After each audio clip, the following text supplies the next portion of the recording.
Chapter 4900. Meanwhile, in the palace, in Tangua's bedroom, Zhou Jin was happily hugging Tangua and telling her about what had happened recently.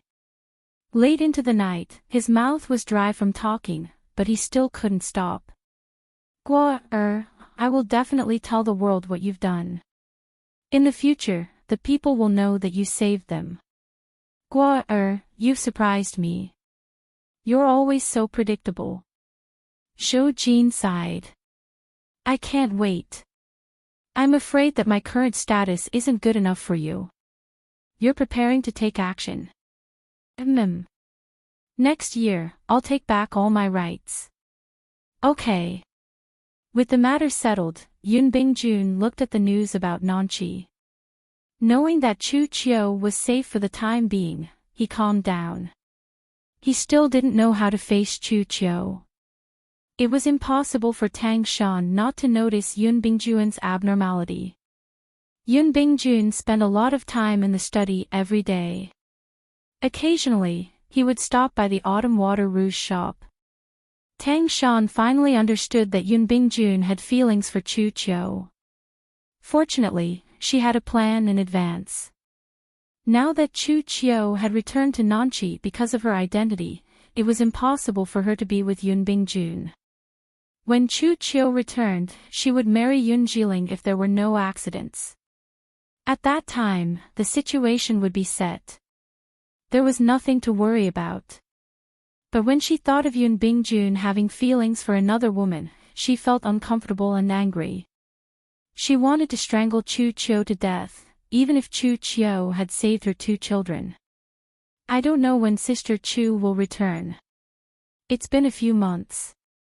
I miss her so much. Yun Dan said.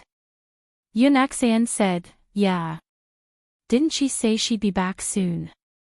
Yun Axian didn't see Tang Shan's ferocious expression at all. She even asked her, Mom, do you want to ask Dad when Sister Chu will be back? I miss her so much. Without Sister Chu to play with, I feel like something is missing. Yeah, Mom. Ask Dad when Sister Chu will be back. Tang Shan tried to control her expression. She patted the 2 children's heads. If you don't know, go ask yourself. Why do you have to make Mom ask? If you want to know, go ask yourself. We've already asked this morning. If we ask again in the afternoon, Father will definitely scold us. Yun Dan said embarrassedly, so, Mother, you should go and ask. Tang Shan's face was very stiff. It turned out that she had already asked that question in the morning. Looking at the 2 children's anxious looks, it was likely that after Chu Qiu left, they would ask Yun Bingjun every day when Chu Qiu would return. Tang Shan's heart was a little twisted. This Chu Qiu had taken away her husband's heart, and now she was trying to steal her child. Mother, why don't you go and ask? Tang Shan had no choice but to ask. Yun Bingjun, I don't know. Yun Bingjun was surprised that Tang Shan would suddenly ask about this. It should be soon. I heard that the matter over there is almost settled. It should be done in 1 or 2 months. How could he know so clearly? Tang Shan didn't flare up. After all, Chu Qiu was going to marry Yun Jiling. Once she exposed the truth, she didn't know what Yun Bingjun would do. She wanted to act as if nothing had happened and wait for Chu Qiu and Yun Jiling to get married. But now, she actually didn't want Chu Qiu to come back alive. If Chu Qiu was here, wouldn't Yun Bingjun miss him? There was a saying that went, what you can't get is the best. Yes, she couldn't let Chu Qiu come back alive. Tang Shan left in a daze. Not long after, she decided on one thing. She couldn't let Chu Qiu come back alive. Chapter 4901. A month later, Chu Qiu finished dealing with her family's matters and prepared to return to the capital with her dowry. She did not have a good relationship with her family for running away from the marriage, but she had already run away and could not do anything. They did not want to have anything to do with her. Chu Qiu did not feel embarrassed. There was no point in marrying people who did not want to be together. Tang Shan was looking forward to this day, and so was Yun Bingjun. However, what they received was news that Chu Qiu had met an assassin and disappeared. Tang Shan thought that it was her people who did it, but she later found out that her people did not even wait for Tang Shan before she was assassinated. Before Tang Shan could regain her senses, she heard that Yun Bingjun had brought troops to find Chu Qiu. Even her son and daughter had gone with him. At that time, Tang Shan's eyes turned black and she fainted. Ah Jean, look, Chu Qiu's marriage was not easy. Her previous debt has been resolved on the surface, but some people still do not want her to come back alive. Zhou Jin, this time, Chu Qiu is most likely dead. She won't die. Zhou Jin, Guo is right. I have lost every time, so I won't gamble this time. Yun Bingjun's movements were watched by countless people. In less than half a day, the news spread like wildfire in the capital. The regent knew that Chu Qiu had been assassinated and brought troops to find her. When the ladies in the boudoir heard this, they were all surprised. However, someone forcefully explained that Yun Jiling was also among them. Yun Bingjun should have gone to find Yun Jiling. 3 days later, Chu Qiu and Yun Jiling were both found. The two were heavily injured. If they had been late, they might have died. When Yun Bingjun saw Chu Qiu's dying appearance, all the emotions in his heart finally exploded. He really could not bear any harm to Chu Qiu. Chu Qiu and Yun Jiling were both brought back to recuperate. Chu Qiu was brought back to the regent's residence. After taking care of Chu Qiu, Yun Bingjun went to find Tang Shan. I'm sorry. Tang Shan's tears immediately came out. You like her? Yes, I tried not to think about it, but I couldn't control it.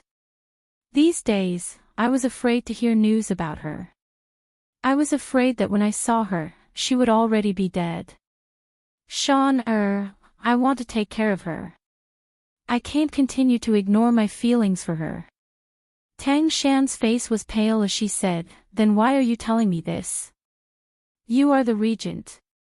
If you want to take a concubine, do you need to inform me? Whatever. Tang Shan looked away. Don't tell me these things. I don't like to hear it. When Yun Bingjun brought up this matter, she wasn't prepared at all. She didn't even know how to object. Making a scene. There was no point in making a fuss. It would only make people think that she was inferior. When Chu Qiu woke up, the first person he saw was Yun Bingjun. The first thing Yun Bingjun said was, cancel the engagement with Yun Jiling. I realized that I can't live without you. You already have a princess. You know that I won't be a concubine. I won't share my husband with others. Chu Qiu pushed Yun Bingjun away. It's not suitable for me to recuperate here. Let me go back. Yun Bingjun refused, but under Chu Qiu's insistence, he could only send her back.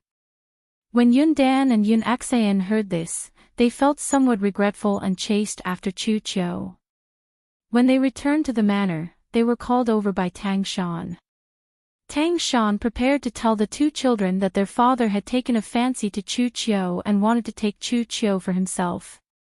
According to her understanding of these two children, they might very well hate Chu Qiu. When she told them about this matter, Yun Dan and Yun Xan looked at each other in shock. There was no disgust in their eyes. No wonder big sister Chu insisted on going back. It's because father's thoughts were too much. Yun Dan said. Big sister Chu is about to get married. Father actually had such thoughts. Yun Xan, big sister Chu is a good person. Which man in the capital wouldn't be moved? Tang Shan's vision darkened. Why were these two children's reactions different from what she imagined? shouldn't they be very disgusted? Mother, you don't have to worry. Since big sister Chu chose to return to the courtyard, she definitely isn't willing. Yun Xan comforted. Don't blame father. After all, big sister Chu is very attractive. That's right. Mother, when big sister Chu gets married, father will naturally dispel his thoughts. Chapter 4902. Tang Shan simply couldn't accept Yun Dan and Yun Xian's attitude towards Chu Qiu. It made her feel betrayed by the two children. She couldn't get angry or make a fuss. That wasn't her personality. She was also afraid that if she got angry, the two children would make a big fuss. In reality, in this era, it was very normal for men to take concubines. Even Yun Dan and Yun Xian were subconsciously like that. They didn't dislike Chu Qiu mainly because Chu Qiu had gone through hardships with them. Chu Qiu was an extraordinary woman in their eyes. It wasn't strange for Yun Bingjun to be attracted to such a woman. Didn't the two of them also admire Chu Qiu? The second reason was that Tang Shan was still by their side. They were gradually growing up and weren't 5-year-old children who were afraid of losing their mother. Moreover, the life-prolonging prescription was their reassurance. Tang Shan and Chu Qiu were very good to them. If Yun Bingjun really wanted to be with Chu Qiu, they wouldn't think that they were being bullied. Tang Shan was so angry that she had a heart attack. Yun Dan and Yun Xian left with a look of indifference. After comforting Tang Shan, they went to comfort Chu Qiu. When Tang Shan heard this, she painfully clutched her heart. Dan and Xian have learned bad things from others. They must have learned bad things from Chu Qiu for the two children to think that Chu Qiu was good. She could tell that if Bingjun really wanted to marry Chu Qiu, the two children wouldn't be too opposed. To her, this was simply the end of the world. Tang Shan felt that she had been betrayed by everyone. Chu Qiu couldn't stay. Regardless of whether she and Yun Bingjun would be together, for the two children, she couldn't let Chu Qiu live in this world. It just so happened that there were people in southern Qi who wanted Chu Qiu's life. She would beat them at their own game and help them take Chu Qiu's life. Moreover, Yun Dan and Yun Xian came to Chu Qiu's house to comfort her. Their father was just being selfish. As they comforted her, they found that Chu Qiu didn't seem too happy. They didn't understand what was going on. For several days, the two of them came to see Chu Qiu, afraid that something would happen to her. Yun Xian was very attentive and quickly saw that Chu Qiu actually liked Yun Bingjun. Is what you said true? Yun Dan asked in surprise. At this moment, they were hiding in a room and discussing this matter. Yun Xian affirmed, it's true. Haven't you noticed that father has been going to Big Sister Chu's courtyard very frequently recently, and the way Big Sister Chu looks at father is very strange? No wonder. I knew they were acting weird when they were together. I can feel that father seems to have a lot to say to Sister Chu, but Sister Chu seems to be avoiding him. Yun Xian, of course. Big Sister Chu is about to get married, so she naturally has to restrain herself. Our father is different. He's in a high position and has a lot of power. If he likes Big Sister Chu, of course he'll look at her openly. As for Sister Chu, she likes father, but she can't express it. Since Sister Chu likes father, why did she marry Uncle Jiling? Yun Dan asked another key question. Yun Xian shook her head. I don't know about that. I'll have to ask Big Sister Chu. Go ahead. You and Big Sister Chu are both women, so it's easy for you to explain. No matter what, I don't want to see Sister Chu unhappy. Father has been very unhappy recently. I say, Big Sister Chu is actually a good person. If she really likes father, why can't she come to live in the prince's mansion? Chapter 4903. Yun Axian agreed. Yes, doesn't mother like Sister Chu very much too? The two of them didn't even consider that Tang Shan was unwilling. Under Yun Axian's countless pestering, Chu Qiu finally told her the truth. She told her that her marriage to Yun Jiling was just to escape this relationship that she shouldn't have. She liked the feeling of being together, not sharing her husband with others. But you don't like Uncle Jiling. Will you really be happy after you get married? Yun Axian asked. Sister Chu, I can already feel your unhappiness. You're still young and don't understand these things. If your mother knew, she would definitely be sad. Yun Axian shook her head. No, mother also likes Sister Chu very much. Chu Qiu didn't take Yun Axian's words to heart. Since she had talked so much with Yun Axian, she was also willing to talk about her own matters with her. As she chatted with Yun Axian, Chu Qiu even had a feeling that her relationship with Yun Bingjun wasn't supposed to be like this. What Chu Qiu didn't know was that the assassins arranged by Tang Shan had already quietly approached to take her life. Half a month before her wedding, Chu Qiu went to the temple to burn incense and encountered the assassins on the way back.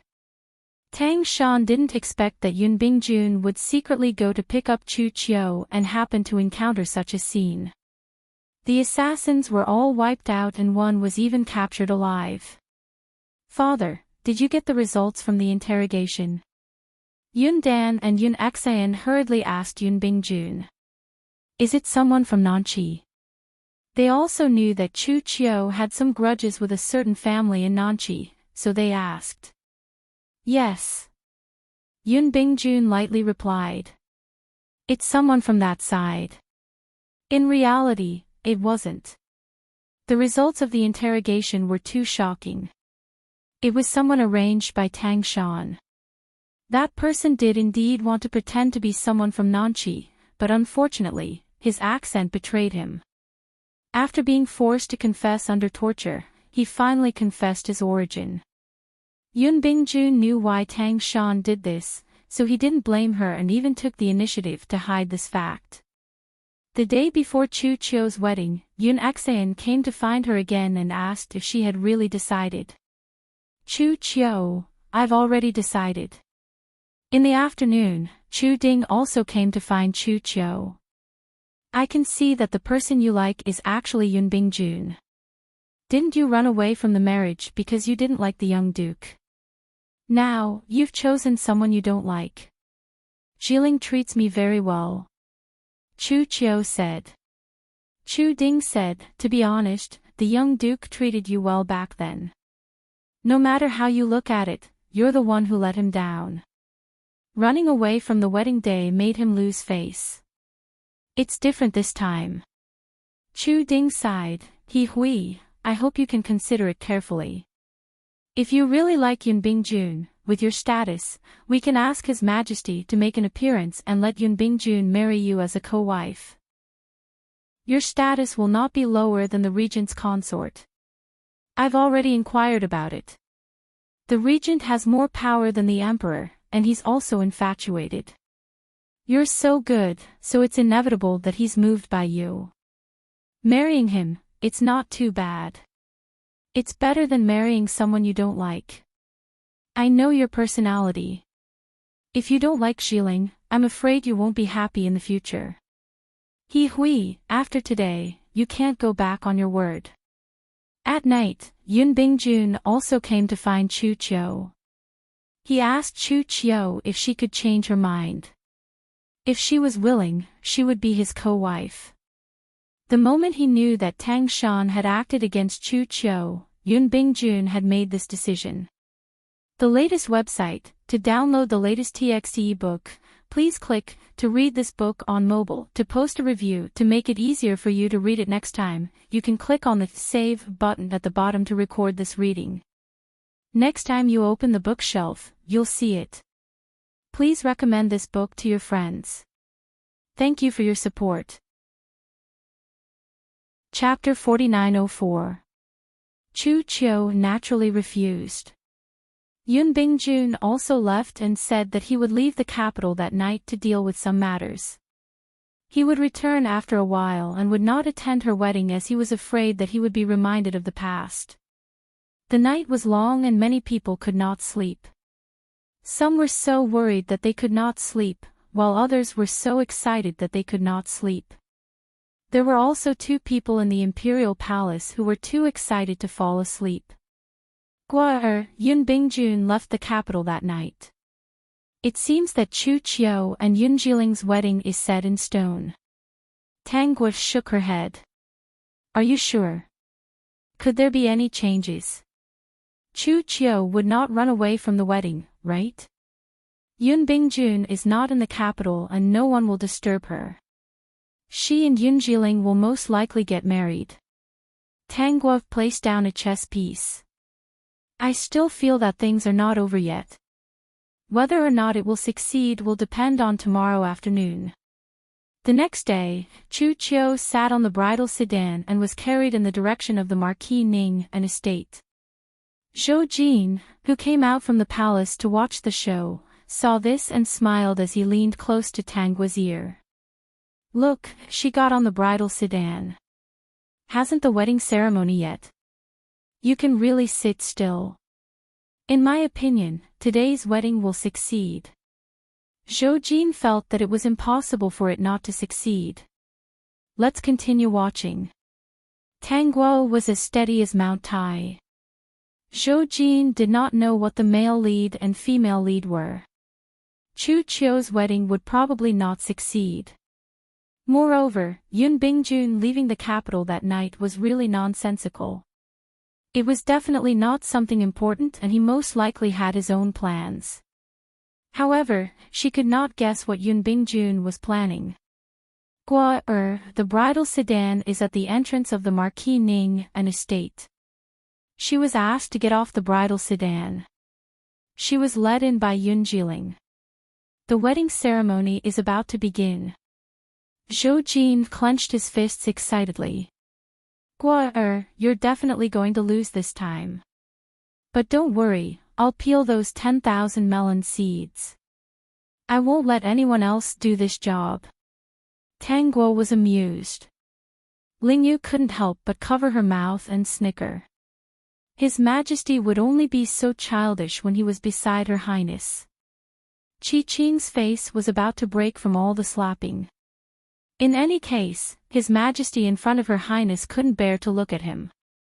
He would just be a block of wood and pretend not to know him. It's time to pay respects to your parents. This time, Zhou Jin and Tang Guo were lying on the roof to watch. No one would have thought that the Emperor and Empress of the Great Mist Kingdom were actually hiding on the roof to watch. No one would have believed it if word got out, but this was the truth. It's time for the second bow. Zhou Jin loosened his fists and reached out to hold Tang Guo. You've beaten me so many times. It's nothing to lose once, right? Even if you lose, there will still be a reward, right? System, this guy is hilarious. He's too funny. It was about to be the third bow. If the ceremony was successful, then Chu Chiu and Yoon Jiling would be a real husband and wife. Zhou Jin held the lead and looked down seriously. Just as Chu Chiu and Yoon Jiling were about to bow to each other, there was a sudden commotion outside. Wait, Miss Chu, wait, someone rushed in from outside. Even the people from Marquis Ning An's residence couldn't stop him. That person rushed to Chu Chiu's side. Miss Chu, listen to me. It won't be too late to bow to each other after I finish speaking. It will only take a moment. Chu Chiu recognized this person's voice. Wasn't he Yoon Bingjun's trusted aide? She took off the veil and saw a badly mutilated person. At that moment, her mind exploded. Did something happen to Yoon Bingjun? New website. To download the latest TXT ebook, please click to read this book on mobile. To post a review. To make it easier for you to read this book next time, you can click on the Save button at the bottom to record this book. You will be able to see it the next time you open your bookshelf. Please recommend this book to your friends. Thank you for your support. Chapter 4905. What's the matter? Chu Chio asked. That person approached her and said in a low voice that only the two of them could hear, Prince Regent is seriously injured. I don't know if he can see Miss Chu. This lowly one came secretly. I don't want Prince to have any regrets. How can that be? How could he be injured? Prince Regent knew in advance that there were people in Nanchi who wanted to harm Miss Chu. He planned to ruin your wedding on the day of your wedding. Prince Regent knew that you cared about this wedding, so he secretly left the capital to kill these people. He hoped that he could stop them from ruining Miss Chu's wedding. This lowly one has said what he wanted to say. Miss Chu, I won't disturb your wedding. After that person finished speaking, he really wanted to leave. Seeing this, Chu Chio didn't care about the whispers around her and hurriedly stopped him. Wait, I'll go with you. After saying this, the guests looked at her strangely. Especially Chu Ding, his expression changed on the spot. He hurriedly walked in front of Chu Chio. He Hui, you're being willful again. I told you to think about it yesterday. Big brother, I'm sorry. I have to go. I have to go. Chu Chio's eyes were filled with tears. It's my fault. When I come back, you can scold me however you want. After speaking, Chu Chio looked at Yun Jiling and walked in front of him. I'm sorry. I'm not worthy of you. You should find a better woman. Under everyone's gaze, Chu Chio threw off the red veil and left. After Chu Chio's figure disappeared through the door, the guests whispered. Marquis Ning An's face was ashen as he apologized with a smile. The expectant smile on Yun Jiling's face was gone. Chu Ding came to him to apologize, but Yun Jiling said, I expected it, but I didn't expect it to be so close. It was my wishful thinking. I should blame myself for coming too late. Chu Ding was very regretful. Yun Jiling was actually a good person. After all, they had known each other for so many years. He said those things to Chu Chio yesterday because he wanted Chu Chio to think things through. He didn't want to hurt this good friend of his. He didn't expect that he would still hurt him. Brother Chu, you don't need to blame yourself. This might be fate. Since I can't force it, I won't ask for it. I'll continue to study. In fact, this wedding isn't suitable for me. Yun Jiling said, I will appease my family. They won't blame Chu Chio. Thank you. Zhou Jin, who had been quietly watching the show, was dumbfounded. The last bow had not been completed. Had the bride run away? Tang Guo pinched Zhou Jin's face. Your Majesty, do you admit defeat? Then I'll peel melon seeds for you when I get back. Zhou Jin said gloomily, pulling Tang Guo's little hand and jumping off the roof. What kind of luck did he have? 10 bets, 10 losses. Could this be the legendary no-luck gamble? In that case, he could only bet with Guo in the future and not with anyone else. On the day of Chu Chio's wedding, he left in front of everyone. He even said that he wanted Cloud Ridge to find another person who was worthy of him. This became the hottest topic in the capital. Countless people were guessing why Chu Chio wanted to abandon such a good marriage and immediately leave. What exactly happened? Not long after, news spread that the regent was seriously injured. When Chu Chio heard this, he hurried over. This time, the people in Beijing were in an uproar. It was so sudden. This news wasn't released by Tang Guo. It was released by Tang Shan. On the day of Chu Chio's wedding, she also had people present. Naturally, she knew Yun Bingjuan's trusted aide. After making some guesses, she released this news. Chapter 4906. Tang Shan felt that she couldn't stop the general trend, so she could only ruin Chu Chio's reputation. But she didn't expect that Chu Chio wasn't someone who cared too much about reputation. She was different from other women. Yun Bingjun was indeed seriously injured. Originally, he didn't need to be seriously injured. He just wanted to use those people from Nanchi to try and see if Chu Chio would choose him at a critical moment. He succeeded. Now he was lying in the manor. It would probably take him a month to get up. When Chu Chio saw him on the verge of death, her heart softened and she couldn't bear to leave. She couldn't even refuse Yun Bingjun. If at this time, Yun Bingjun proposed to marry her as a co-wife, she would most likely agree. Yun Dan and Yun Axian knew that Yun Bingjun was seriously injured and heard that Chu Chio had abandoned her past. They were touched by Chu Chio's feelings and didn't hate her at all. Yun Bingjun was entangled in his feelings, so he didn't hesitate to use his body to test her heart. He was injured all over and had no way to deal with court affairs for the time being. The ministers saw the opportunity and took the opportunity to suggest that Zhou Jin take over the reins. In reality, they just casually mentioned it. If Zhou Jin wasn't willing, they would use this opportunity to play some tricks and let the little emperor see that it wasn't enough to rely on the regent without them. He didn't expect Zhou Jin to agree when he heard this during the morning court session. Shen also has the same intention. When the ministers heard this, they immediately bowed and shouted, "Emperor is wise." They even decided to give Zhou Jin, the little emperor, a taste of some sweetness. In the future, they wouldn't be willing to return power to Yun Bingjun. After he and Yun Bingjun split, he would be controlled by them. The abacus in their hearts rang loudly.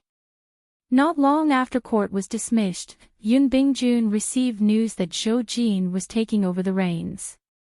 He lay on the bed and sneered, "The little emperor is starting to be disobedient." "That's good, let him see the faces of these ministers." After suffering, the little emperor would naturally be obedient. Yun Bingjun thought so.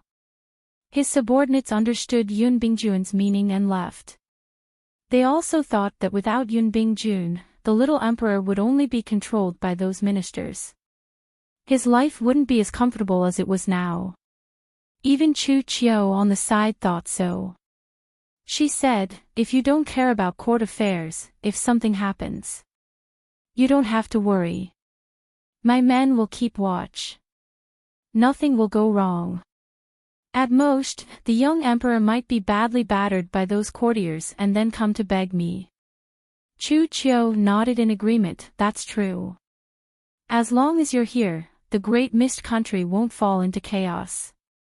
However, the two of them did not know that Zhou Jin was thinking about all kinds of schemes in his heart. Who would cause trouble for him in the future? How would he deal with them? How would he stuff two more of his people up? "I'll go see the regent after I've dealt with those ministers. State affairs come first." Zhou Jin said to Tang Guo without feeling any pain in his conscience, "Guo, come and eat."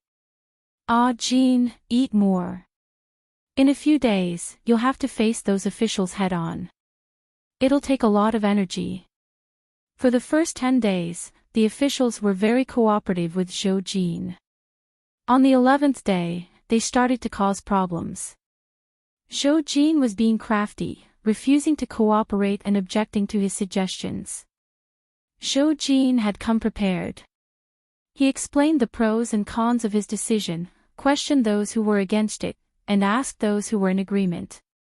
The courtiers originally thought that most of them would choose to object. When they raised their hands, they realized that half of them agreed with Zhou Jin's decision. At that time, they were stunned for a moment. Although the little emperor's decision did make some sense, it was definitely not a good decision for the aristocratic families. In order to fight for the aristocratic family's interests, they naturally had to object to this.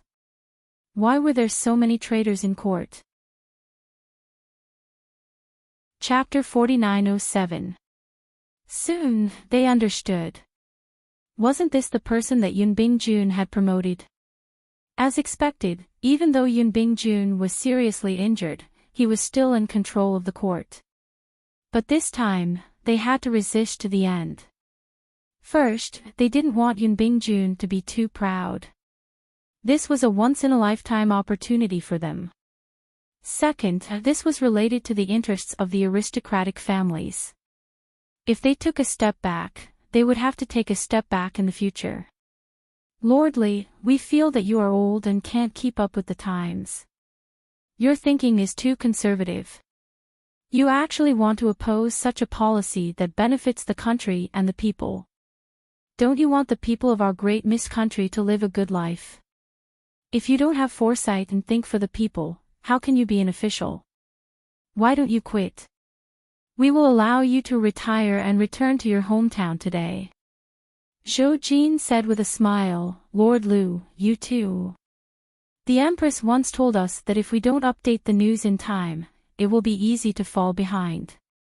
What will happen if we fall behind? It's easy to lose your seat.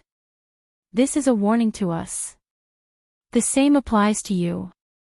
After allowing the typical officials to retire and return to their hometown, Zhou Jin took the opportunity to promote a few more people.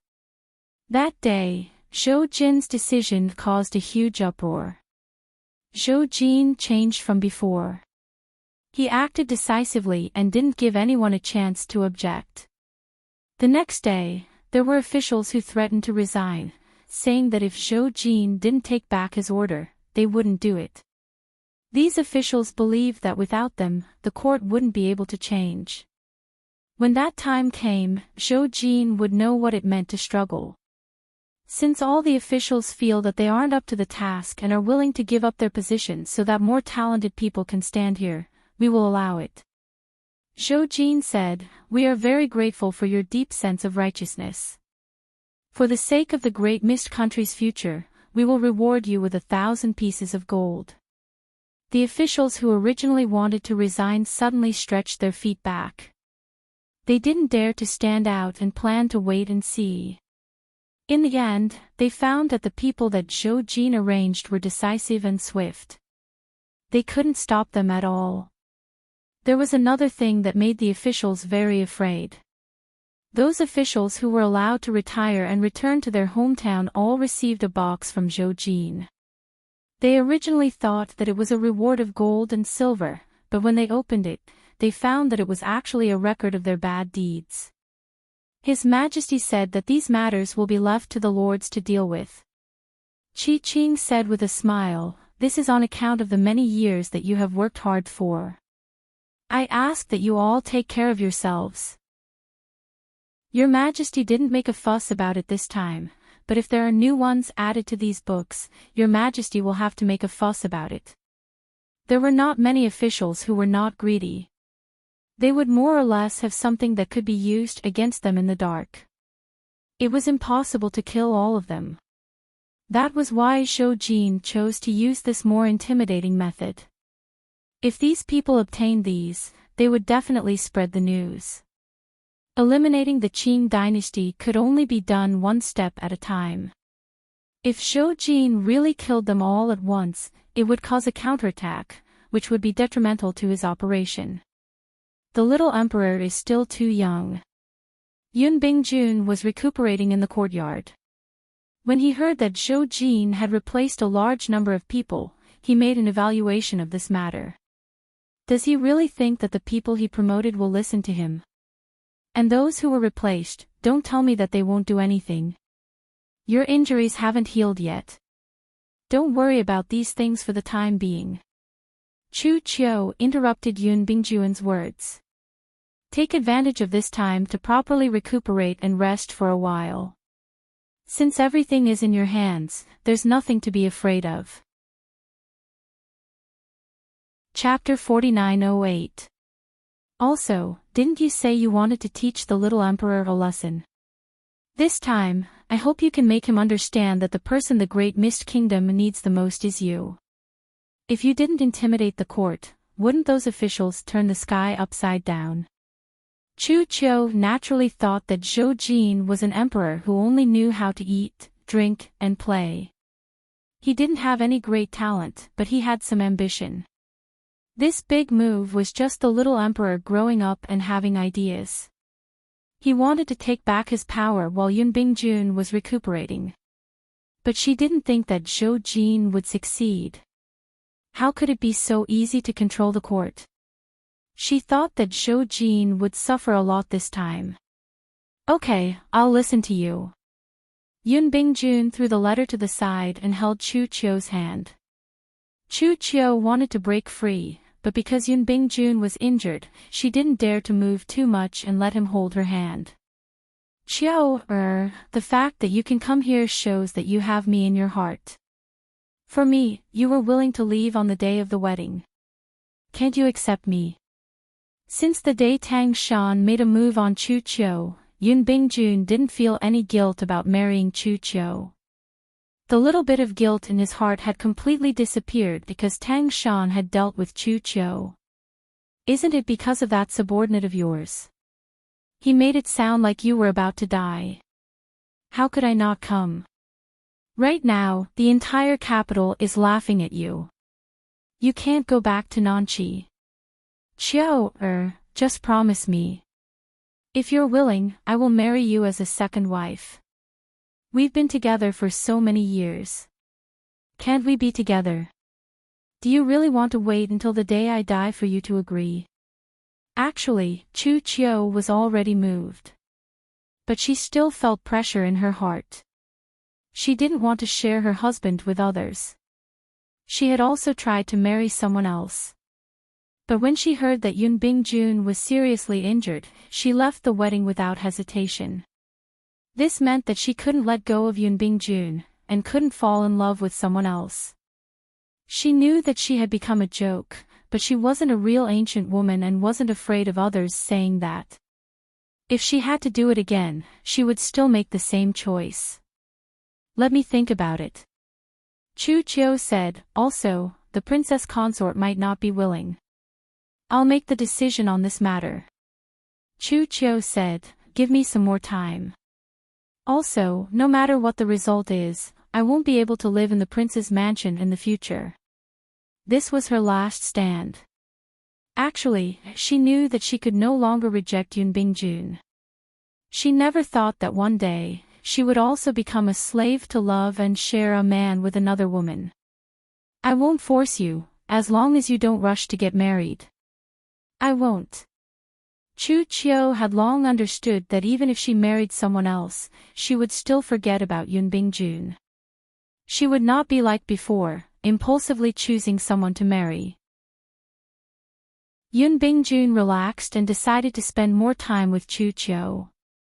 In the regent's residence, Tang Shan heard Yun Bingjun's subordinates report that his life was not in danger and that he would naturally return after his injury was healed. Her heart turned cold.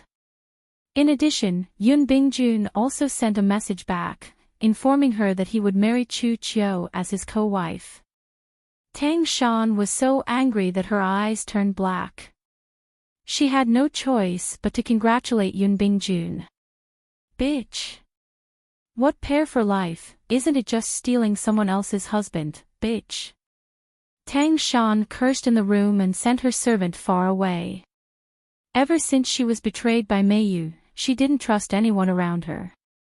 When she showed some emotions, she would shut herself in the room to vent. Chapter 4909. I must find a chance to kill Chu Qiu. I must kill her. If Chu Qiu doesn't die, I won't be able to rest easy. This bitch stole my husband and my child. I will never forgive her.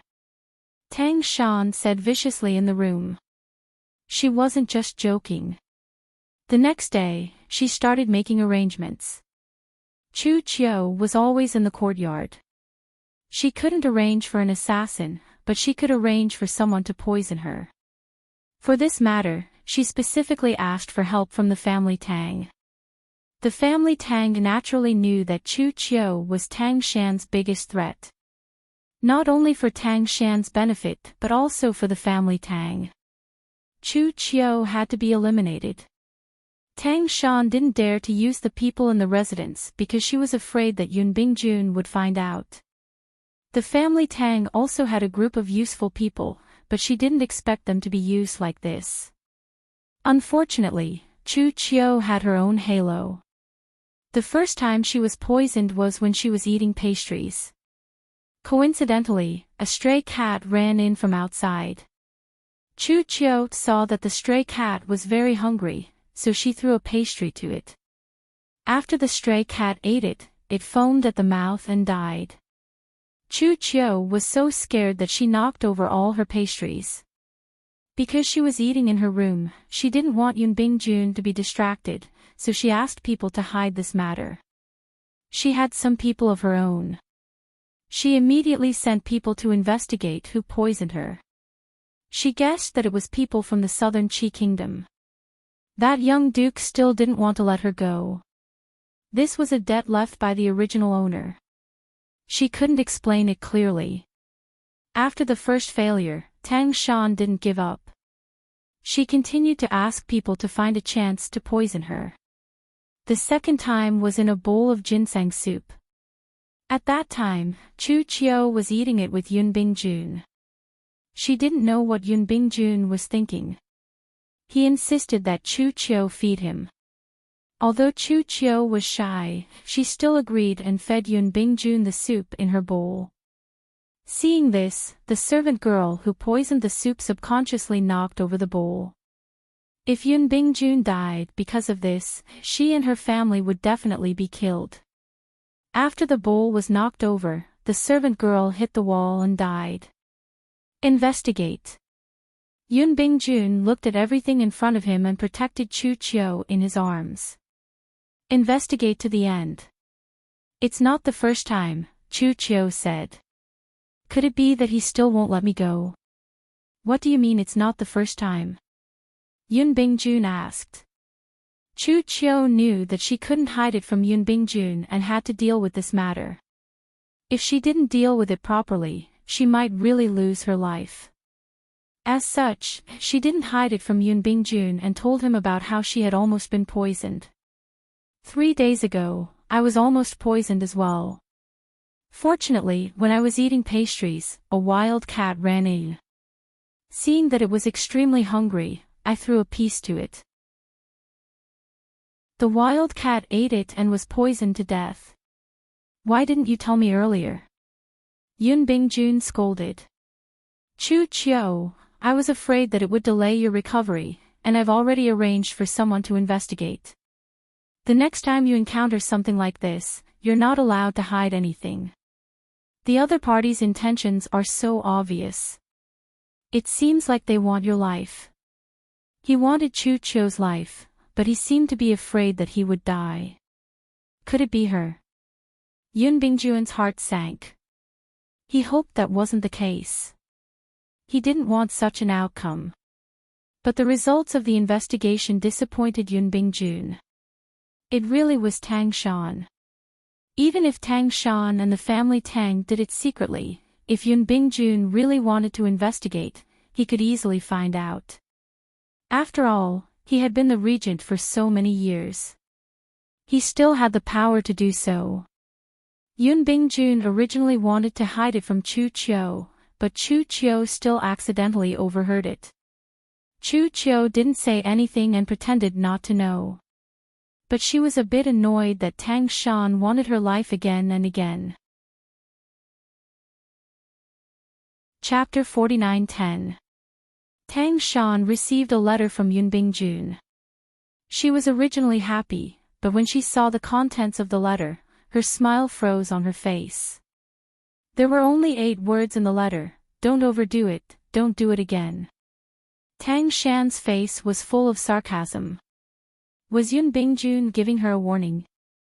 He found out. Was he warning her not to make a move on that slut Chu Qiu again? She really regretted not making a move earlier. At that time, Yun Bingjun didn't care about Chu Qiu so much. She might have succeeded and there wouldn't be this hidden danger. She regretted it. Mother, I heard that father sent a letter back, is that right? How are things with father and sister Chu? Yun Dan and Yun Xian's words were like a heavy blow to Tang Shan. A smile appeared on her face. Her face had always been very pale. In the two children's impression, her smile had always been like this. The two children didn't notice anything. In their eyes, their mother's complexion was always not good, but with pills that could prolong her life, they didn't have to worry too much. Tang Shan wanted to test Yun Dan and Yun Xian's attitude, so she said, "Your father said that he wants to marry Miss Chu. What do you think?" "I think it's pretty good." When father was seriously injured, Sister Chu went to see father on the day of the wedding. It's enough to prove that Sister Chu cares about father. For father, she doesn't even care about her reputation. If father doesn't marry her, Sister Chu won't be able to marry anyone. Yun Dan said. Yun Xian added, "Besides, doesn't mother like Sister Chu a lot? We also like to play with her. Mother's health isn't good. With Sister Chu taking care of father, you can easily recover." Tang Shan almost spat out blood. How could these two children think like this? "Mother, when will father and Sister Chu come back?" Yun Dan continued to ask, her face full of anticipation. "She promised me before that she would make some new food, something called a cake. She hasn't fulfilled that promise yet. Now it's good. Sister Chu wants to live with us. I want her to make a cake for me." "Yes, I want one too," Yun Xian shouted. Tang Shan only felt her head hurt. She wanted to shove these two children back. Did they know what it meant for Chu Chiu to marry into the family? "Do you think it's good to have another concubine?" Tang Shan controlled her temper and asked. "What's not good about it? Big Sister Chu is very good to us. Whenever there's something good, she'll give it to us." "Mother, are you afraid that Sister Chu will bully us?" "You can rest assured, right? Sister Chu won't bully us, she's not that kind of person." In the eyes of Yun Dan and Yun Xian, taking in concubines was something that existed in this world. Moreover, other than their father, which master didn't have two concubines? Sister Chu was so nice to them. Was she gentle and beautiful? How many did they know? She was definitely different from the concubines of other families. What's more, Sister Chu's status is noble. She's the princess of the southern Qi kingdom. Being a concubine was a little unfair to her. You may leave. As for the specifics, we'll only know when your father returns. Tang Shan was upset. She suddenly remembered that the two children didn't have any idea of being together for a lifetime. She also didn't understand what it meant for Bai Yunbingzhen to marry Chu Chiu. Because she had set a bad example and planned to let her own sister marry Yun Bingjun. So in their eyes, Yun Bingjun could marry someone else. As long as he treated them well, as his mother, she would definitely be happy. What a sin. What a sin. Vertex.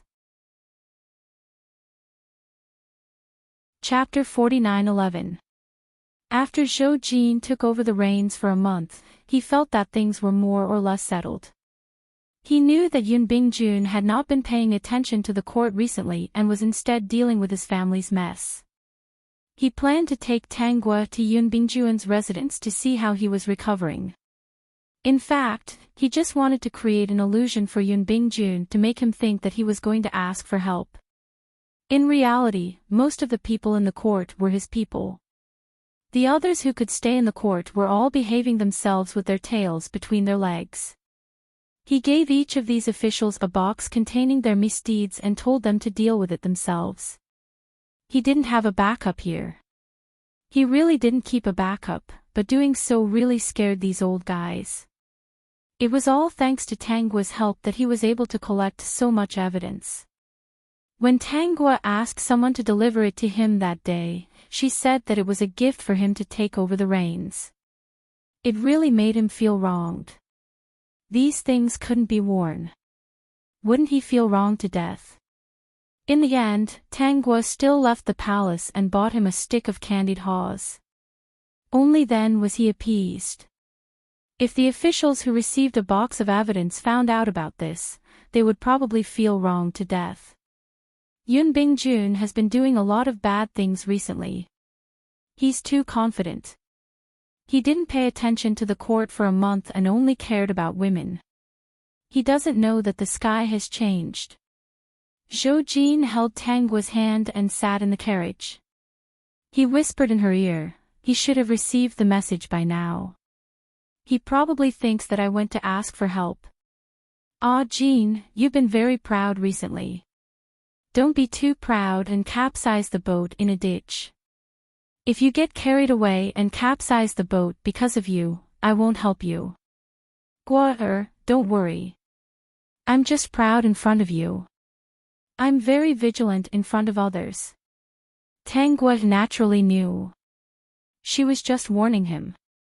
Zhou Jin's identity meant that he couldn't relax outside. As long as he was in this position, he had to be vigilant at all times. He couldn't be careless at all. Regent, the Emperor and Empress are here. Hearing his subordinate's words, Yun Bingjun said, tell the Emperor something. I'm seriously injured and can't get out of bed. Invite them in. Since the little Emperor had come to beg him, Yun Bingjun naturally could not go and greet him. Only those who had suffered would know his importance. This time, he wanted to let the little Emperor understand. Zhou Jin didn't mind. He held Tanggua's hand and walked in. To be able to anger Yun Bingjun, it didn't matter if he lost face or not. In any case, it wasn't like he would lose face. Right now, the one who had lost face was Yun Bingjun. Stealing his distant cousin's fiancée had become a hot topic in the capital. How is the regent's health? Zhou Jin came in and asked with concern, I've been busy with state affairs recently, so I couldn't come to visit you immediately. This subject is incompetent, unable to share Emperor's burdens. This subject's injuries will most likely take more than half a year to recover, Yun Bingjun said. Emperor, if there is anything you do not understand, you can ask the ministers of court. The little Emperor wanted him to come out of the mountain like this. Regent's meaning is that you are still unable to return to court. Zhou Jin asked, his heart becoming active. Yes, this subject heard that Emperor has already taken over the government. Speaking of this subject should take up the position of regent again. If this spreads out, it will probably cause discussion, saying that this subject is greedy for power. Zhou Jin thought, you treacherous subject, isn't that what you think? Pretending to resign from the position of regent, then how could he, who was destined to be a wise ruler, not do as the subject wished? Chapter 49:12. We are very grateful for the regent's sacrifice these years. You are right. Since we are personally governing, we should not have the position of regent. It is not good for your reputation, and it is also not good for our reputation. Zhou Jin thought for a while, then said, but you have made great contributions these years. Without the position of regent, we should reward you with something else. Your position will not change. You are first rank, so how about we give you the title of Duke? From now on, you will be Duke Binggua. From now on, you will be Duke Binggua. Yun Bingjun did not hear the answer he wanted, and the little emperor took the opportunity to remove him from the position of regent. He did not react in time. Qi Qing, bring me a brush and ink. Zhou Jin raised his hand, just write the imperial edict here. It is just that we have made too many officials recently. The imperial jade seal is always with us in case of emergency. System, you really want to laugh the system to death. What emergency? Wasn't it just because you predicted Yun Bingjuan's reaction that you specially brought it? Otherwise, what did this man come here for today? Didn't he want to take advantage of this time to openly remove Yun Bingjun from the position of regent? Duke Bingguo was not an official, but a noble title. It sounded nice, but it had no real power. As for Yun Bingjun, he did have an official position. Anyone who could be regent was naturally a first-rank official. However, Zhou Jin did not mind this. As long as Yun Bingjun was not regent, it was fine.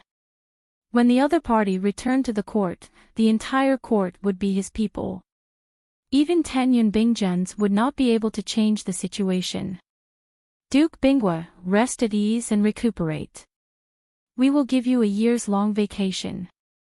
Your salary will remain the same. Today, you will be rewarded with 10,000 gold. Zhou Jin patted Yun Bingjuan's shoulder. We will wait for you to recover and come back to pledge your loyalty. A years-long vacation was enough to do anything. When Yun Bingjun held the imperial edict, he was still somewhat unable to react. Of course, Zhou Jin would not stay here for long. He conferred the title of duke and rewarded Yun Bingjun with something. Then, he took Tanggua and left. Yun Bingjun was left in the room in silence. This time, he understood that something big had happened in the court. Today, although Zhou Jin was still smiling cheekily and looked very frivolous, he gave off a very different feeling. That aura that could not be ignored made him feel uneasy. Yun Bingjun did know that Zhou Jin was changing people recently, but he never believed that Zhou Jin could really control those officials. He thought that when the time came, it would definitely be a mess. As for the matter of Zhou Jin sending evidence to those officials would not take the initiative to expose it. They were the ones who informed each other. As for Yun Bingjuan's side, they wanted to see the regent make a fool of himself and let him see the power of the little emperor. They finally reacted. Everyone had misjudged and been fooled by the little emperor. The little emperor was not stupid. Back then, he had only listened to Yun Bingjun because Yun Bingjun had the upper hand. He was a strong person, and his decisions were probably in line with his intentions. It wasn't that the little emperor didn't want to control power himself, but he was too weak back then and needed time to grow. Thus, he used Yun Bingjun to restrain his subject. When he grew into a fierce tiger, he would become the king of this mountain. Whoever was disobedient, the little emperor would eat them up. The evidence given to them was like a dangerous message sent by a tiger, a warning to them. If they really restrained themselves and were obedient, then he would not care about it. But if they were disobedient, then he would settle the old and new debts together. Their end would be very miserable. The little emperor's methods were much more powerful than the late emperor's. The fierce tiger had become powerful, and no one could resist. Chapter 49:13. Yun Bingjun asked someone to thoroughly understand the recent situation. Only then did he discover that the little emperor's sudden growth was simply shocking. That group of courtiers hid their own affairs tightly, but he had a group of useful people in his hands. After careful investigation, he still knew how Zhou Jin dealt with them. The old guys who could stay in the court now were very obedient. The emperor's previous meaning was not to pursue the past. If they made the same mistake again, they would definitely be more miserable than those who retired. I didn't expect that I was careless and underestimated him. Yun Bingjun spread out the imperial edict in his hand and looked at the words of praise on it. There was no anger in the emperor's words towards him. It was completely grateful to him, the former regent, for his contributions. He actually felt powerless. If the little emperor treated him angrily, it meant that the other party was still young and only controlled the power for a while. But the little emperor was so tactful that no one could find fault with him. He couldn't do anything. If he didn't guess wrong, the little emperor had been training these people for a long time. If they could tamper with the courtiers of the court, then most of the military power should be in his hands. He remembered the incident 2 years ago when the small border countries came to make trouble. He estimated that at that time, the little emperor had gathered a lot of military power. And the people he promoted before were all the little emperors. There should be a group of hidden forces in the little emperor's hands. If I didn't guess wrong, it was prepared for him by the late emperor. No wonder, among so many princes, the late emperor was angry and decided to choose the youngest prince. It wasn't that the late emperor was old and muddle-headed, but that the struggle between the princes was too fierce. The various factions made the late emperor somewhat powerless. In order to contain the various forces, he chose him as the regent and entrusted him to personally assist the little emperor, giving him supreme power. This was a gamble. Because the late emperor clearly understood that if the throne fell into the hands of the other princes, it would definitely be a bloodbath and the court would be in turmoil. And he, Yun Bingjun, rose suddenly. The late emperor seemed to trust him very much and even gave him the opportunity to develop his power. He just wanted to find someone to fight with the courtiers. He wanted him to be a thug and let the little emperor secretly develop behind the scenes. What a good late emperor, what a good scheme. What a good little emperor, hiding in front of him for so many years. To be so shrewd at such a young age, it was no wonder that he lost. Come to think of it, his policies over the years had been wholeheartedly for the sake of the country and the people. In fact, it was the former emperor who had hinted at him back then, and he himself had not been able to get out of it. He had been plotted against by the father and son. Yun Bingjun let out a long sigh. The little emperor's momentum was already set, and he could not stop it. Just thinking about it made him feel stifled. Especially when he looked at the imperial edict, the little emperor still wrote that he would wait for him to return and pledge his loyalty. His heart was very sullen. Was he not done ordering him around? Yun Bingjun was so angry that his face alternated between green and white. He almost had a relapse. Bingjun, I heard that the emperor came. Is there something wrong? Chu Qiu entered the room and saw that Yun Bingjun's complexion wasn't very good. Could it be that the problem you encountered is very difficult and you need to go back immediately to deal with it? Yun Bingjun shook his head. No, the little emperor is not simple. I actually misjudged him. He passed the imperial edict to Chu Qiu. After reading it, Chu Qiu did not understand why Yun Bingjun was so angry. What's wrong with this Duke Bing? Chapter 49:14.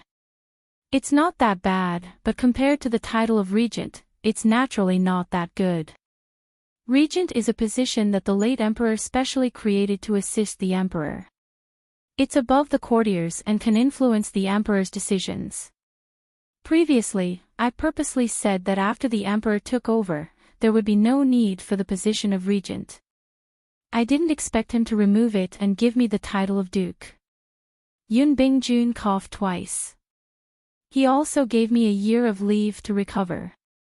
When I return to the court, even if my official rank is still there, it will be different from before. The little emperor's power has already been established. I can't stop it. In the future, I will only be a normal first-rank official. If I go against the little emperor for personal reasons, then my fate will be the same as those courtiers who retire. How can it be like this? Isn't the little emperor a useless person? Chu Qiu didn't know much about the court. In any case, she had received 9 years of compulsory education in the modern era. When Yun Bingjun said this, she understood. A puppet emperor was actually in power. It sounded like a dream. He's faking it. He played me and those courtiers. Playing the pig to eat the tiger, secretly developing. These two sentences flashed through Chu Qiu's mind. The people of the ancient era really couldn't be underestimated. Then what will you do in the future? Yun Bingjun, I can only be a courtier. But if the Great Mist Kingdom has any difficulties, the little emperor should solve them himself. He was unhappy that he had been played for a fool. The little emperor still wanted him to go back and work for him. Actually, you worked so hard for so many years. What can you get out of it? It's also good to stop and live a quiet and ordinary life. Chu Qiu didn't have any ambition to dominate. She preferred stability. Knowing that the little emperor didn't seem to have any intentions of pursuing her, she didn't think too much about it. Of course, she still found it a little hard to accept the sudden change in the little emperor's persona. She didn't expect that she had misjudged him. He wasn't a useless person. Then are you willing to enjoy this peaceful time with me? He was disappointed in the court, but he couldn't be disappointed in the love arena.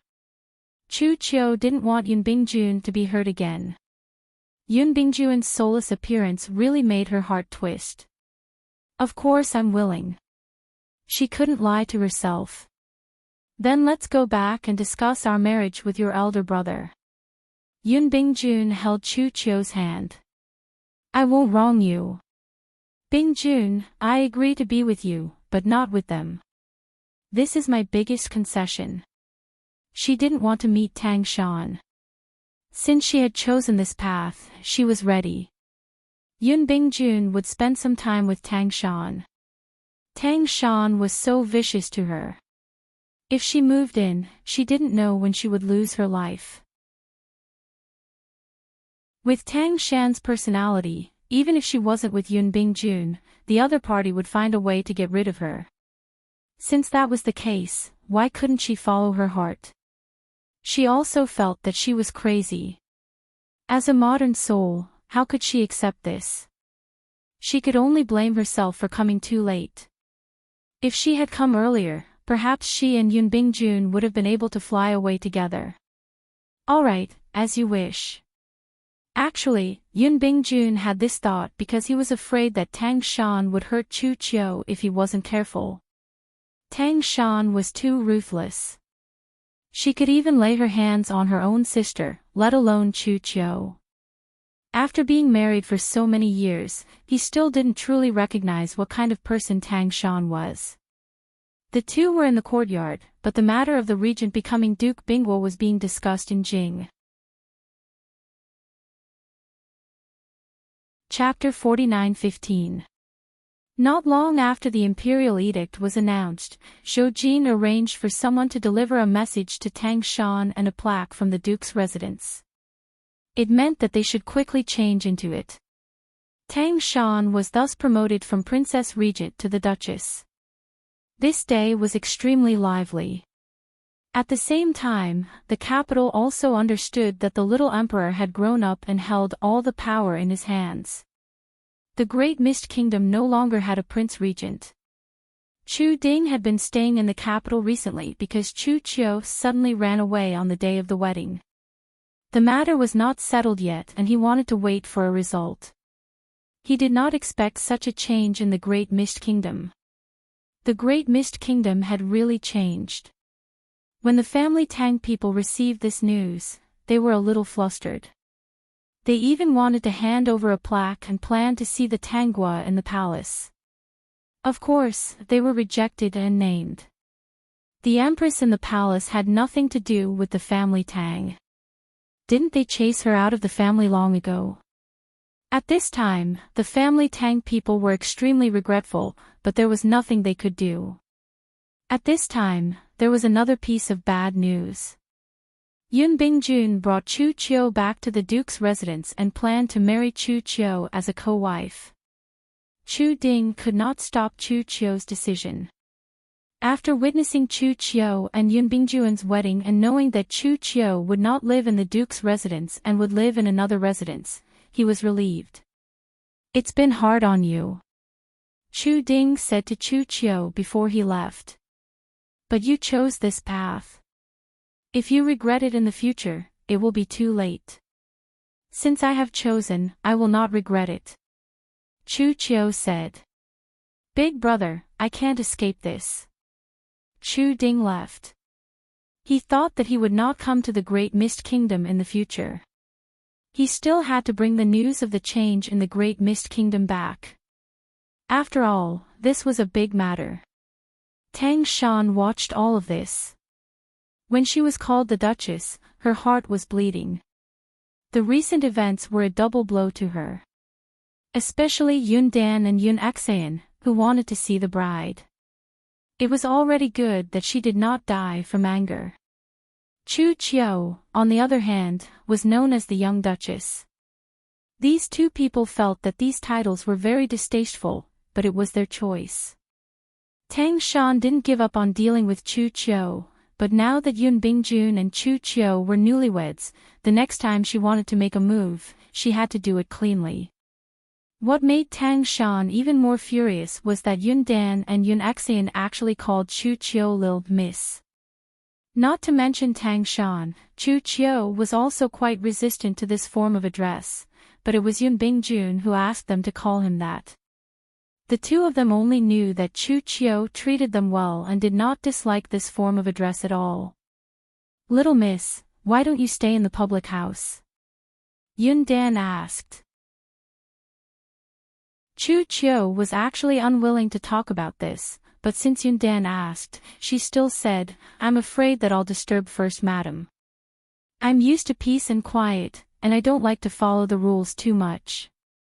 Living here is more comfortable. Then can we visit Lilith Miss often in the future?" Yun Axean asked. Chu Qiu smiled and replied, "Of course you can, as long as your mother doesn't blame you." In fact, she had some ideas in her heart. As long as Tang Shan dared to go against her, she would win over both of her children to her side. Walking on this path of no return, she was slowly becoming someone she didn't know, but this was her choice. Who told her to have no choice but to reject that person? Yun Dan and Yun Axean often ran over to Chu Qiu's place because there were always all kinds of little things here. It was much more fun than in the public house. There were not so many rules and regulations here, and they would not be scolded by their mother. They liked it very much. Chapter 49:16. Yun Bingjun would not stay at Chu Qiu's place all the time. He would often visit Tang Shan. But he had already realized that his feelings for Tang Shan were no longer the same as before. He could no longer be affectionate with her. Perhaps when he found out that Tang Shan secretly wanted Chu Qiu's life, his love for this person faded. Tang Shan did it again and again, making him unable to like her. Tang Shan naturally felt that her husband was not close to her. The children were gradually not close to her. After finishing their homework, they ran to play with Chu Qiu. She was like a joke. She finally couldn't take it anymore and arranged for people to call the two children back. She urged them to learn all kinds of things and didn't allow them to go out to play. This method made the two children more and more disobedient. They felt that Tang Shan was unreasonable. "You're not allowed to go." "Mother, we've already finished all our homework. Why can't we go? Can't we go and play?" Yun Dan said angrily. "Mother, how did you become like this?" "Mother, we always bring you something fun every time. It's not like we forgot about you." Tang Shan's face was stiff. "What's so good about those things? Running there every day, aren't you afraid of being gossiped about? Father is so powerful. Who dares to gossip? If anyone dares to, I'll hit them." Yun Dan waved her fist. "Mother, I already told Lilith Miss that I must go today. You're not allowed." Tang Shan ordered people to take the two children down and lock them in the house. No matter how much they made, she did not soften her heart. If she did not discipline them, the children would not be hers. That bitch Chu Qiu was too much. She actually bewitched her children. Yun Dan and Yun Axean were locked up for 2 days and could not go out. It was Chu Qiu who reminded Yun Bingjun that he asked about the situation and let the two children out. Is it wrong for me to discipline my children? They're not young anymore. It's time for them to learn more. Tang Shan said righteously. How can they run out to play all day long? She did not mention Chu Qiu at all. Yun Bingjun could not do anything about it. They can't be locked up at home all the time. Tang Shan's face made Yun Bingjun even less want to interact with her. If you want to discipline them, then discipline them. Tang Shan watched Yun Bingjun leave and almost broke her teeth. It was all because of that bitch Chu Qiu that Bingjun and the child treated her like this. Tang Shan was so angry that her chest heaved up and down. She quickly swallowed a life-prolonging pill. She wouldn't die. If she didn't kill that bitch Chu Qiu, she would live well. Madam, there are guests outside. Tang Shan frowned. Who's here? It's the Empress. Tang Shan clenched her fists. Why was she here? Tang Gua hated her so much. She must have come for something bad. She was also very angry when she thought of Tang Gua. She was clearly a woman who could not bear children, but she was able to obtain the emperor's exclusive favor. Jealousy made her eyes turn red. Her Majesty the Empress has arrived. When Tang Shan saw Tang Gua, she did not bow. Instead, she asked, "What are you doing here?" At this point, she didn't even want to pretend anymore. Tang Gua did not mind the etiquette. She was just here to take a look at the cold house of High Duke. She had heard that Tang Shan's life had been very difficult recently. Her experience was very infuriating, but she did not sympathize with her at all. Tang Gua found a seat and sat down. I'm just here to take a look.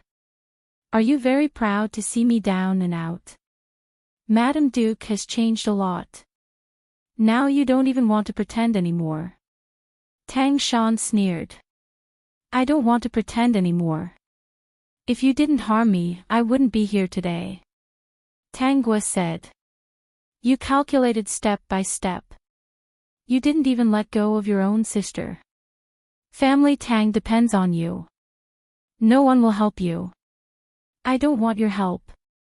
Tang Shan said this in a fit of pique. If she knew that the little emperor was so capable, she really would not have made that move. With a sister who was the empress, how could she be so isolated? I'm here to give you something. Tang Gua took out a box. This pill is called a dream of golden millet. Can you know the past and present life? If you want to know, why don't you take it and sleep? Tang Shan did not take it. Tang Gua put the box aside and left. She only left a sentence. I'm really here to see you make a fool of yourself. See how miserable you are. You will be even more miserable in the future. Yun Bingjun was dealing with personal feelings. He was not willing to work for a Jin. Let Chu Qiu and Tang Shan play with him. Anyway, they were not on good terms. There were many talents in this world. Ah, Jin was a wise ruler. Would she be afraid that there would be no one to use him? For example, Yun Jiling, who wanted to go sightseeing, was caught by her and brought back to work for a Jin. There were many talents. Chapter 49:17. What's a pipe dream?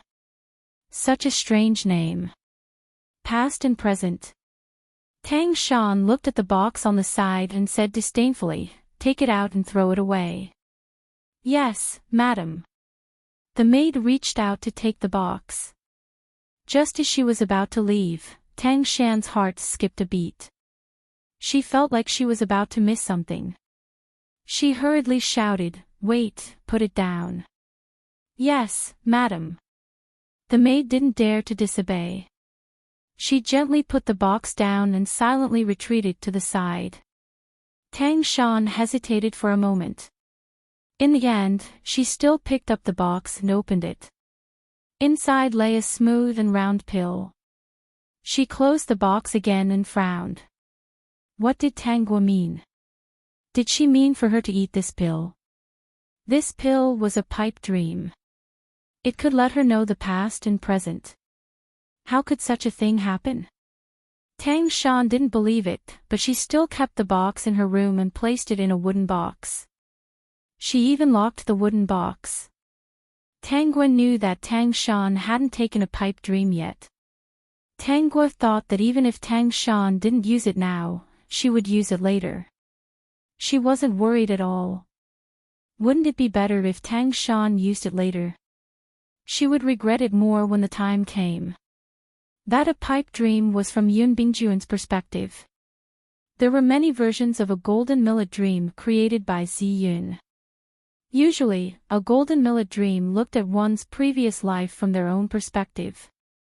However, there were also pipe dreams from another person's perspective. Tangwa had used it in the previous world. When refining this pipe dream, one needed to add an extra ingredient. This ingredient was that person's hair or blood. For example, in the world full of second-generation immortals, Tangwa used Yuni Chen's hair to refine the pipe millet dream that she spread to the immortals. She was very powerful. With Yuni Chen's cultivation, he wouldn't be able to detect it if she secretly took some of his hair. Yun Bingjun was just an ordinary person. If she wanted to take a normal person's hair, it would be even easier. Tang Guo wanted to use Yun Bingjuan's perspective because she wanted Tang Shan to see what happened to her child and husband after her death. Wouldn't that be more exciting? Madam, I don't think the High Duke will come. It was already dark in front of her, but Tang Shan was still sitting in the room and waiting. Yun Bingjun was nowhere to be seen for a long time. She looked at the door, but the familiar figure did not appear. She had never been treated like this since she got married. It was all because of that slut Chu Chiu. If not for Chu Chiu, how could she have ended up in such a state? The Tang family was not having a good time either. The emperor who was in charge of the government was investigating some past matters. Those who had borrowed money from the imperial court were all being urged to return it one by one. Money was a small matter. What was more frightening was that many of the younger generation in the family who had committed crimes were not clean. Now, they were thinking of ways to get away with it. Every day, people from the family came to her for help. If she wasn't asking Yun Bingjun for help, then she was asking her to go see the empress in the palace, which was her younger sister. Didn't the family know that she had fallen out with Tang Guo a long time ago? Especially today, she didn't even want to pretend anymore. She was still annoyed to death by the family people. In the past few days, those people had even asked her to go to the palace to apologize and admit her mistakes. No matter what, even if she left the family, they were still blood-related. Maybe they would be happy and agree. Chapter 49:18. When had she, Tang Shan, ever been treated like this? Why should she admit her mistake and apologize? She was not the one who committed the crime. Those people were usually unclean. Now that they could not get away with it, they were desperate and criticized her. The words they said were very unpleasant. Madam, you haven't eaten dinner yet. It's already cold. Why don't you eat first? No matter what, your health is important. If your health is bad, how can you support such a big family? The maid persuaded. The recent events made the servants of the House of Duke panic. Especially the old people of the House of Duke. They did not expect Yun Bingjun and Tang Shan, who had always been loving, to part ways.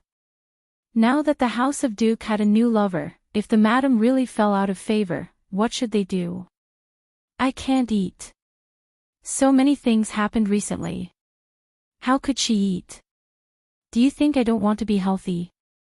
If she was not healthy, what would happen to the two children? Yun Bingjun did not care now. If Chu Chiu was pregnant in the future, Who knew what would happen to Tan Air and Xin Air? Tang Shan had a headache. Yes, other than Yun Bingjun, she still had 2 children. If she did not pull herself together, the 2 children would only be bullied. Today, she was angry with Yun Bingjun, but she still pushed him further and further away. Yun Bingjun still felt a little guilty towards her. It was because of her repeated actions that Yun Bingjun did not want to come back. No, this could not be. If this went on, the real House of Duke would become a joke. Tang Shan sighed heavily. Go and heat up the food. I'll eat. Yun Bingjun only returned after 10 days. He thought that when he saw Tang Shan, she would be mocking and ridiculing him. He did not expect to see Tang Shan, who was getting thinner, with haggard eyes, and looked pitiful. The person who stood in the courtyard as if a gust of wind would blow her away. He could not help but recall the bits and pieces of the past with Tang Shan.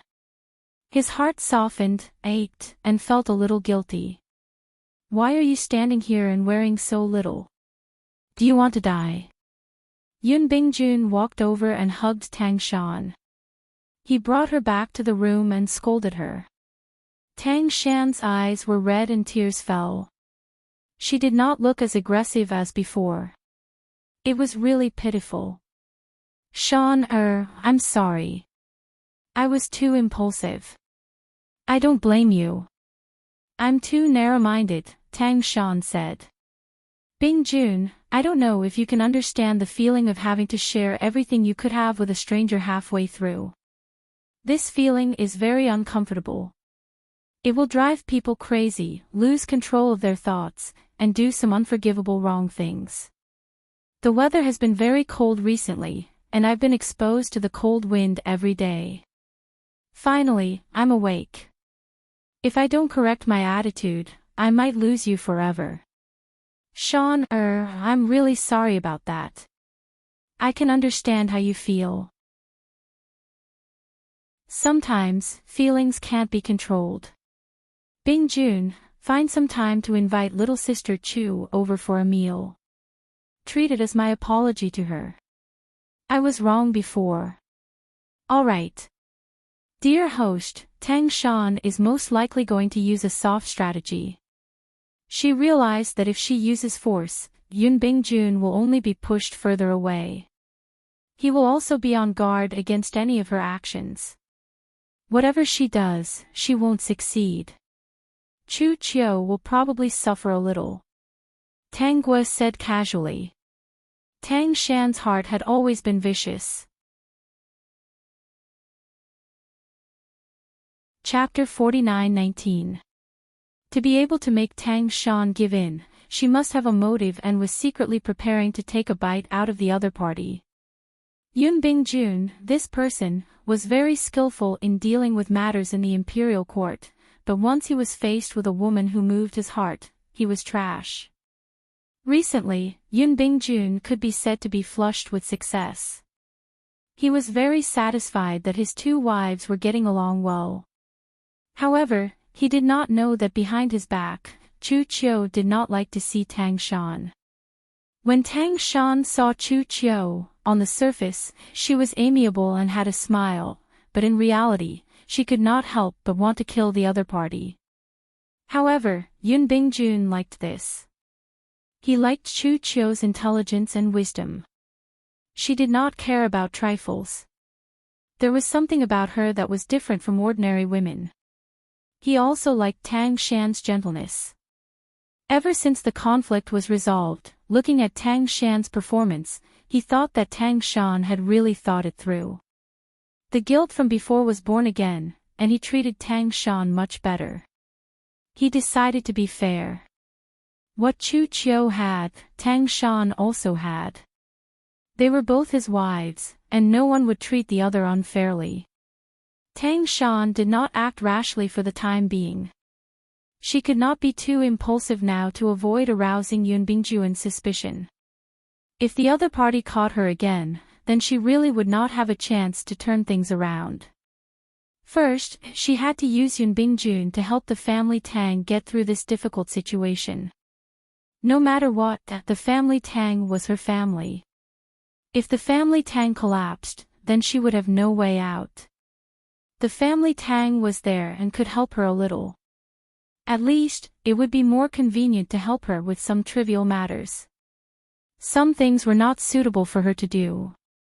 Since Tang Shan was like this, Yun Bingjun naturally would not refuse to help the family Tang. No matter what, they had a certain relationship. Therefore, Yun Bingjun helped the family Tang repay their debts to the imperial court. He also helped find evidence to reduce the punishment of the family Tang's younger generation. The family Tang crisis was temporarily resolved. Zhou Jin saw all of this. There were many such things in the capital. It was impossible for this pool of water to be completely clean. If he really plucked too much, it would not be good for him. As long as he could get through it, the imperial court would not lose out, and the people below would be alerted. The current family Tang could not stir up any big waves. Besides, no matter what, the relationship between Tang Gua and the family Tang could not be cleared. The duke is quite rich. Zhou and Tang Gua. When Tang Gua heard this, she paused for a moment before saying, "He is indeed quite rich. Back then, I also asked him for 1,000,000 taels of gold as compensation."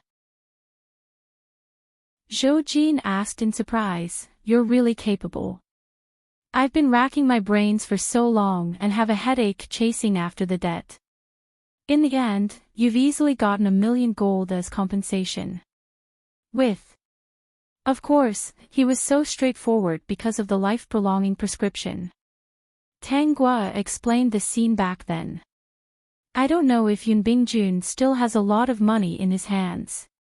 No matter how much money he has, it's best if he can get it under various names. Also, Chu Chio's business is not small. You have to pay more attention. When appropriate, the imperial court must intervene in her business. To put it bluntly, Chu Chio can't be too casual in the economic lifeline. Otherwise, if she makes any small movements, it will easily cause unrest in the country. Appropriately intervene, arrange for the imperial court's people in advance, and the imperial court to make some investments. Take a part of the management power in your hands. The economic lifeline is not something that Chu Chio can touch whenever she wants." Chapter 49-20. Zhou Jin was deep in thought. He felt that his Gua-er was right. If the imperial court did not intervene in the things in Chu Chio's hands, the other party would withdraw out of anger. It would indeed bring a lot of turmoil to the imperial court. "Then I'll arrange for someone to talk to Chu Chio first," Zhou Jin asked. "But what if she doesn't agree, gets angry out of humiliation, and even returns to Nanqi Nation to give these things to them?" "Ah, Jin, get someone to talk to her first. If she doesn't agree, I'll think of a way for you. Actually, I've been researching the things she researched recently. If she really doesn't agree, then we can research imitations. It's the same." Of course, Tang Gua didn't need imitations, but she didn't want to expose that she was also a transmigrator, so she could only use imitations as an excuse. The technology in her hands was more exquisite than Chu Chio's. The next day, Zhou Jin arranged for someone to talk to Chu Chio about this matter. Because Chu Chio's business had already expanded, there were shops everywhere, and some shop owners would come to her to get goods. Zhou Jin looked at the information and realized that Chu Chio had developed so quickly. Thinking of what Tang Gua had said, he was still a little scared. When we went to talk, Yun Bingjun was also there. He didn't agree, and Chu Chio didn't agree either. The two of them were very stubborn. Zhou Jin changed the topic to Tang Gua. There was no other way. He couldn't compare to Tang Gua in this aspect. He was going to be a man who lived off a woman again. "Go and talk again. Tell them to talk 3 times. If 3 times don't work, we'll use the second method. In the future, we'll set up a business in the name of the imperial court. Didn't you say that Yun Jiling was knowledgeable and had many wonderful ideas? Let's leave this to Yun Jiling. You can also design a logo for the business. In the future, when this logo is spread all over the world, the quality of the goods will be guaranteed. When the people hear that it's a product of the imperial court, it will definitely be of high quality. Yunji Ridge. Zhou Jin read the name. That's great. After 3 talks, Chu Qiu and Yun Bingjun didn't agree. In Chu Qiu's opinion, the imperial court couldn't take out the things in her hands. The imperial court wanted to interfere in her business. If Yun Bingjun's help, she might really compromise. However, with Yun Bingjun around, she didn't need to be afraid at all, so she refused without thinking. These things were beneficial to the country and the people, and they were indispensable in the lives of the common people. When the commoners got used to it, they would still rely on these things. How could she let the imperial court interfere in the management? However, Chu Qiu was still somewhat worried. After all, that was an existence that even Yun Bingjun could not shake. Your Majesty, if we do this, will the imperial court issue regulations that are detrimental to my shop? It shouldn't be. The emperor hasn't mentioned this recently. However, in the imperial court today, the emperor decided to establish a business in the name of the imperial court and appointed Yun Jiling to manage it. I think the emperor is feeling a little short of money and wants to get involved in business. I see. Then it shouldn't affect my shop, right? No, the emperor hasn't mentioned this recently. Now, Yun Bingjun basically did not raise any opinions in court, nor did he oppose anything. He was just like a wooden stake. He was played by the father and son pair, and he was still angry in his heart. He would not help the little emperor. Then I'm relieved. Alright, I'm watching over everything. Let's go and eat. Shan is still waiting. Yun Bingjun held Chu Qiu's hand. Chu Qiu felt uncomfortable, but she had no choice but to go. Tang Shan hadn't shown any malice to her for a long time.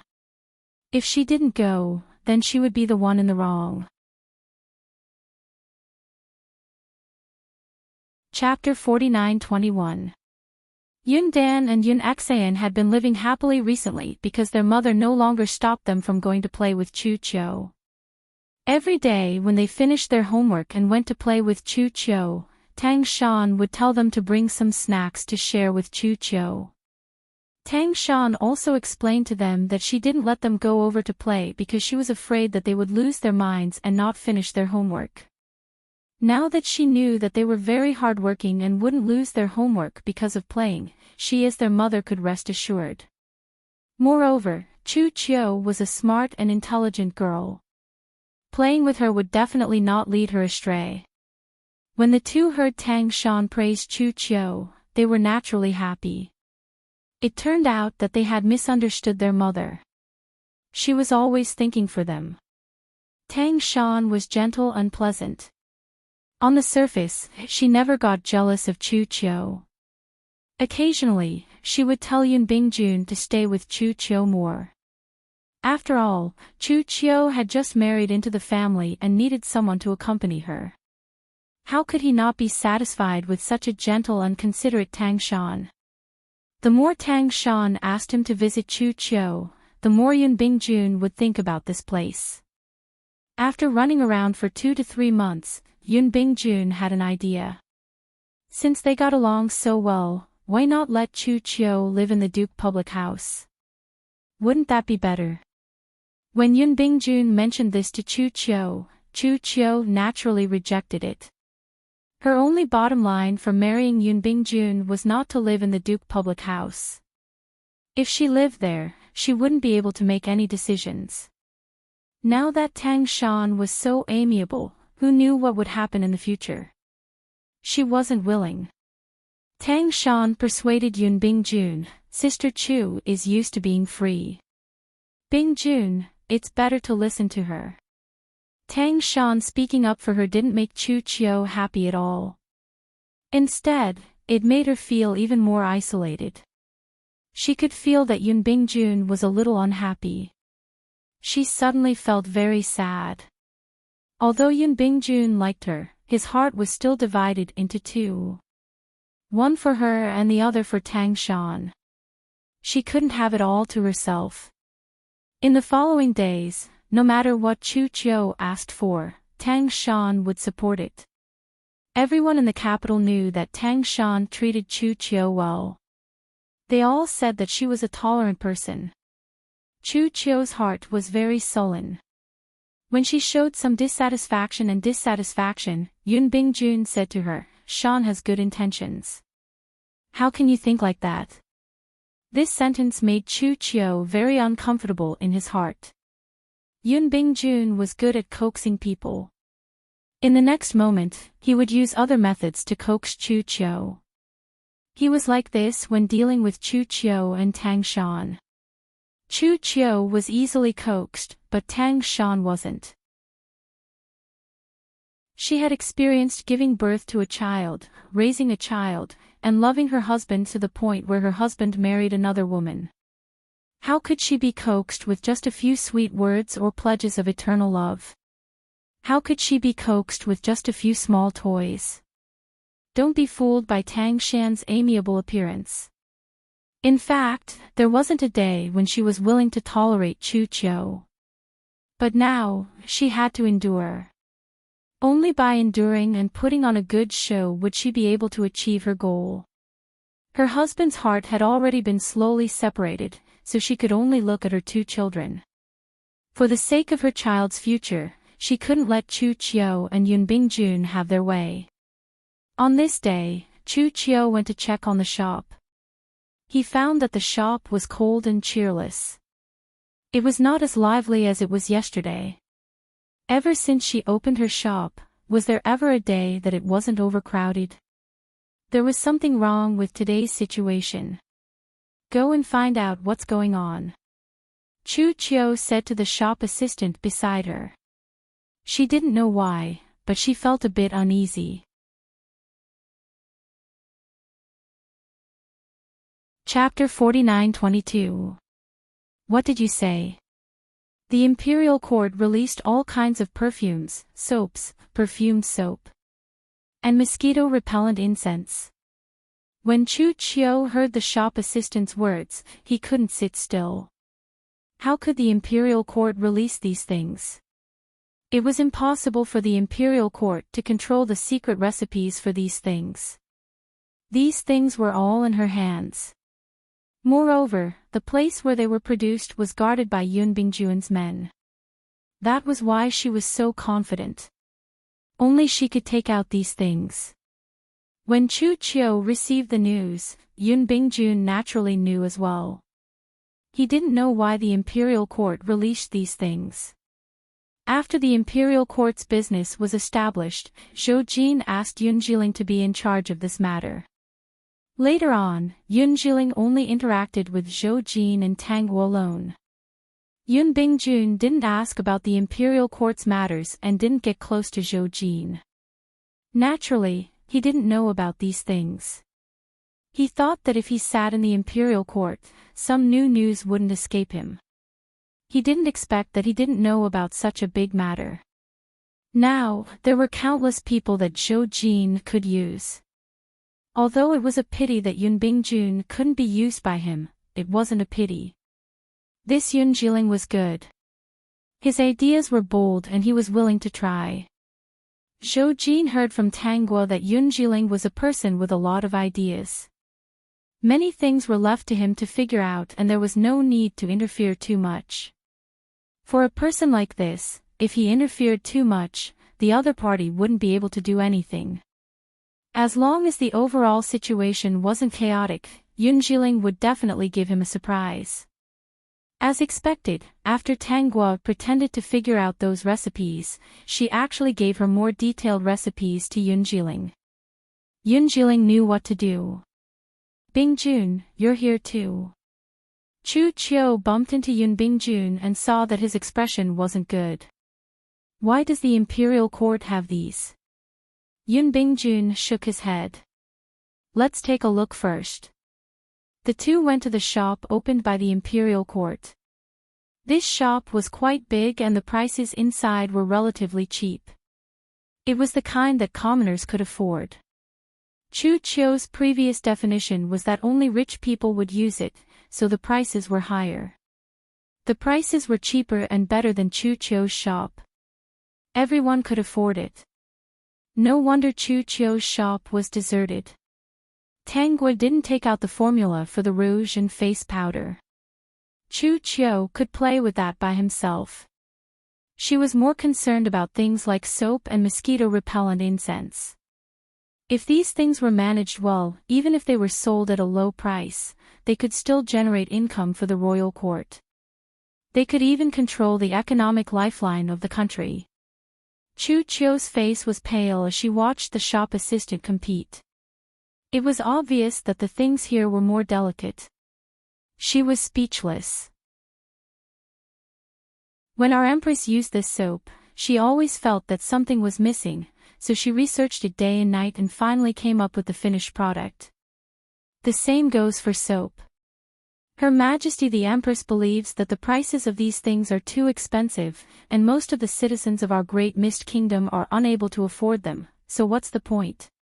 Everyone should be able to afford something that benefits the country and the people. Thus, the emperor created his own business and began to manufacture these things. Then, he sold these good things to the common people at a fair price. According to official Yun, His Majesty has already arranged for merchants to bring these items to some small foreign countries for exchange. He hopes to exchange them for some good items.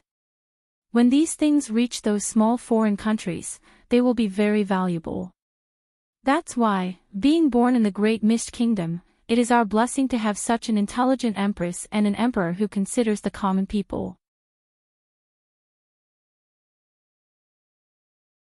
Chapter 49-23. Yun Bingjun and Chu Chiu returned to the shop. They had already figured out the ins and outs of the matter, so there was nothing they could do. I'll think of something else. Chu Chiu quickly recalled some of the daily necessities in the modern era. She didn't believe that the Empress would be able to create one just because she thought of one. If she could, she would admit defeat. The Imperial Court hasn't researched rouge and face powder. We can focus on this. Yun Bingjun hit the nail on the head. But most of these can only be sold to rich people. Those without money couldn't afford to buy them even if they wanted to. Or buying them once a year was already very impressive. Chu Chiu felt uncomfortable. She really misjudged the Emperor and Empress. Yun Bingjun also felt very complicated. He didn't expect Tang Gui to have such wisdom. No wonder she liked the little Emperor and he liked her. The two of them hit it off. I plan to inform my brother to come over and bring these things over, Chu Chiu said. In fact, she was a little regretful. If she had agreed to the Imperial Court's conditions a few months ago, she would have made a lot of money from the Imperial Court's sales. Now that the Imperial Court had its own products, it was a serious blow to her. Yun Bingjun, okay, I'll arrange for someone to go. The two didn't know that the emissary arranged by Zhou Jin had already arrived at the southern Qi Kingdom. He brought the products over and was negotiating the price with the southern Qi Kingdom. When Yun Bingjun's emissary arrived, he said that Chu Chiu couldn't get any discount. Because the price she offered was very high. The monarch of the southern Qi Kingdom wasn't a fool. It was much cheaper to buy these things directly from the Imperial Court of the Great Mist Kingdom than from Chu Chiu. It could also improve the relationship between the two countries. Also, they had their own things. They could use other things to offset the price. That would save even more money. In addition, there was the young duke's influence. They all supported the purchase of goods from the Great Mist Kingdom and didn't agree with Chu Chiu going back to open a shop to sell these things. After Chu Chiu and Yun Bingjun received this news, they could only dismiss this idea. Because Chu Chiu offended the young duke, she might not be able to sell anything to the Southern Qi Kingdom in the future. Because the things the Southern Qi Kingdom needed would be provided by the imperial court of the Great Mist Kingdom. There would also be other preferential policies, such as the previously mentioned offset. Yun Jiling was the one who suggested the idea of balancing out the goods. Ever since Chu Chiu ran away from the wedding, he had given up on that idea and planned to go sightseeing. Unexpectedly, he was stopped by Tang Guo on the way. Under Tang Guo's persuasion, he decided to give it a try. Since the Empress had condescended to invite him, he decided to give her face. What he admired the most in his life was this kind of bold and unconventional woman. Now that Tang Guo had kidnapped him, he was curious. Even now, Yun Jiling didn't regret the decision he made back then. He didn't expect that Yun Jiling would have such accomplishments in his lifetime. Later, when he talked with Tang Guo, he found out that the person who controlled the salt wells in the world and made it so that the people could eat refined salt without the bitter taste was actually Tang Guo. He also heard from Zhou Jin that during the plague of locusts, when the imperial court was helpless against the two families, it was Tang Guo who had stocked up on grain and stabilized the grain prices, causing the aristocratic families to suffer losses. If Chu Chiu was said to have little wisdom, then the current empress must be said to have great wisdom. Chu Chiu's things were used to make money, but the empress's every idea was for the sake of the people. No wonder she was the empress.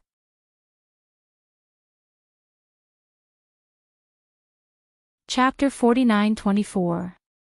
Putting aside his personal feelings, Yun Jiling was very willing to be loyal to this kind of empress and emperor. So when Chu Chiu found him, he was just doing business. He had already let go of Chu Chiu's matter. The imperial court doesn't plan to interfere with things like rouge and face powder. You can do it. But the imperial court doesn't allow it. It will shake the foundation of the country. You need to understand. Reminding him of this was more or less the same as reminding him about the past. Ever since Chu Chiu chose to marry Yun Bingjun as a co-wife, Yun Jiling didn't have the same feelings towards her as before. This different woman chose the same path as other ordinary women. The path that she used to hate the most was polluted by the turbid secular world. Originally, he wanted to protect her, but unfortunately, she didn't need his protection. Ever since she ran away from the marriage, this was the first time Chu Chiu met Yun Jiling. I didn't expect that such a carefree person like you would also work for the imperial court. Since ancient times, men have the idea of achieving fame. I originally thought that the emperor was an incapable ruler and naturally didn't have the intention to serve the country. How could an incapable ruler tolerate an existence like me? But when I really got to know the emperor, I realized that he was a good emperor. As a man, doing things for the country and the people is my dream. To be honest, I used to study and put my love into mountains and rivers because I didn't succeed. The emperor was young and playful. The imperial court was controlled by the officials and the regent. I didn't want to be like them.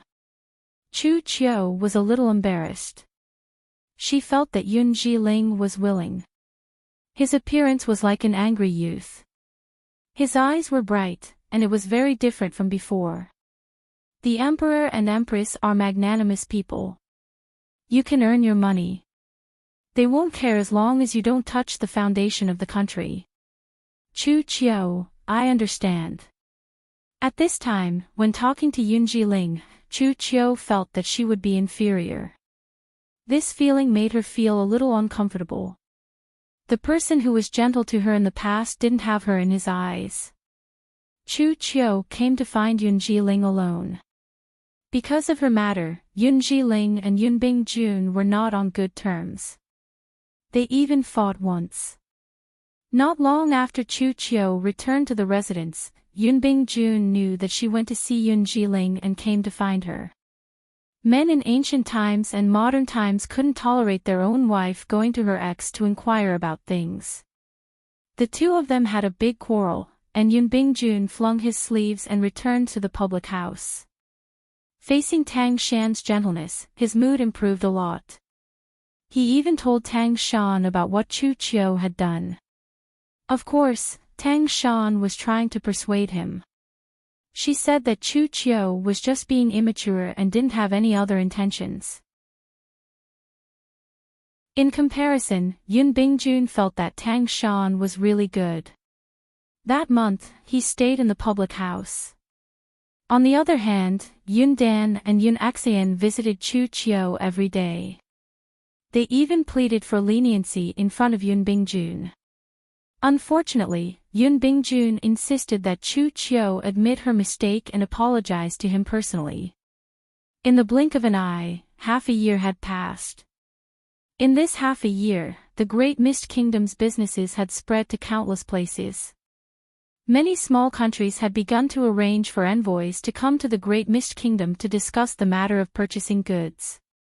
Every day, when Yun Bingjun went to court and saw the little emperor's proud appearance, he was very angry. Only when he was by Tang Shan's side did he feel much more comfortable.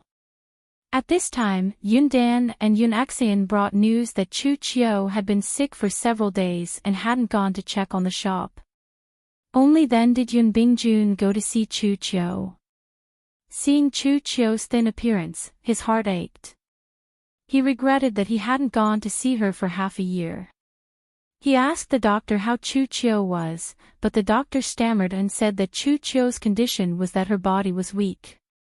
She would be fine after some nourishment. However, he didn't say the rest. Chapter 49-25. Under Yun Bingjun's questioning, the doctor finally said, "Madam's illness can be cured with rest. However, Madam has been using the same type of food for a long time, so it's not suitable for her to get pregnant." The doctor did not dare to say it was too late. In this situation, there was no hope of getting pregnant. Even if she could get pregnant, there was a risk of miscarriage. When Chu Qiu heard this, her brain exploded. She subconsciously blurted out, "It must be her." Who was it? Of course it was Tang Shan. Even Yun Bingjun had the same thought. Other than Tang Shan, who would do such a thing to Chu Qiu? However, he had always been on guard. This medicine seemed to be different from the one he gave Tang Gua. There was no evidence. What if it was not Tang Shan? Everyone here was his people. These people would not betray him. How did Tang Shan drug Chu Qiu? "Doctor, can she be saved?" Yun Bingjun came back to his senses and quickly grabbed the doctor.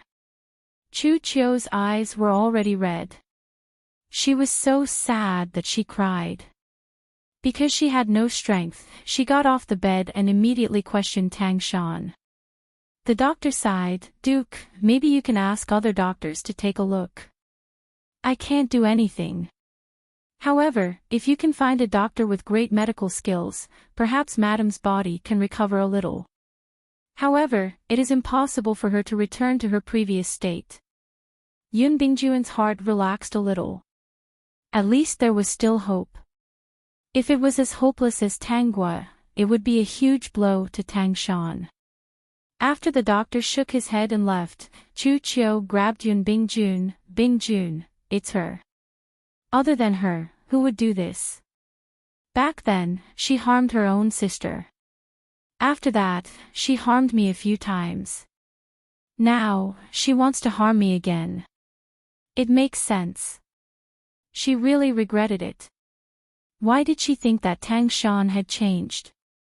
Wasn't this kind of mistress of the harem the type to smile in front of people and stab people in the back? However, she was clearly prepared.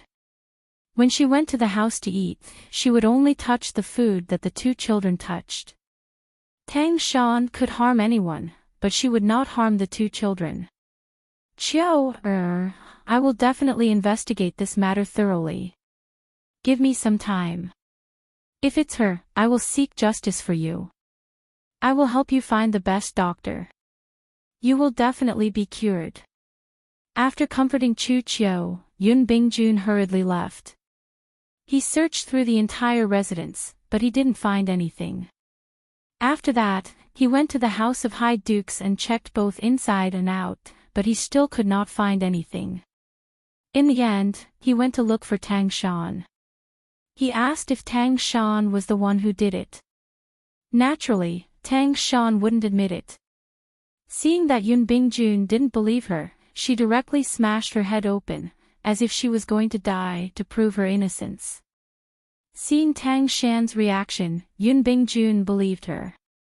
He returned to Chu Chiu's side. I don't think it was Shan. It was probably someone else. No, it can only be her. Bingjun, believe me, other than her, no one would do this to me. This was a woman's intuition, Chu Chiu would not be wrong. She didn't believe that Tang Shan would use her death to prove her sincerity. That was just a trick. However, Yun Bingjun believed and even persuaded Chu Chiu to find the real culprit. I've already arranged for people to investigate. Also, let's see the doctor first. How about it? Chu Chiu temporarily suppressed the resentment in her heart. Yes, she had to recuperate and get pregnant at all costs. Only if she gave birth to a child and took over everything in the public house in the future, then she would be able to take revenge. She had tolerated Tang Shan too much. In the following year, Yun Bingjun searched for many doctors for Chu Chiu. In the end, he found a doctor who could help Chu Chiu recover a little.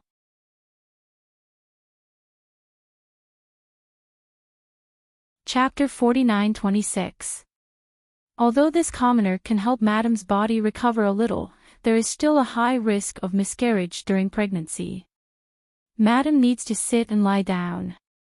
She cannot be too agitated and needs to rest. After Chu Chiu became pregnant, she did not leave the house.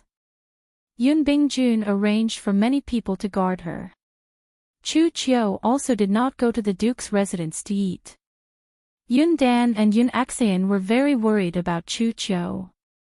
They visited her every day, looking forward to the birth of their younger siblings.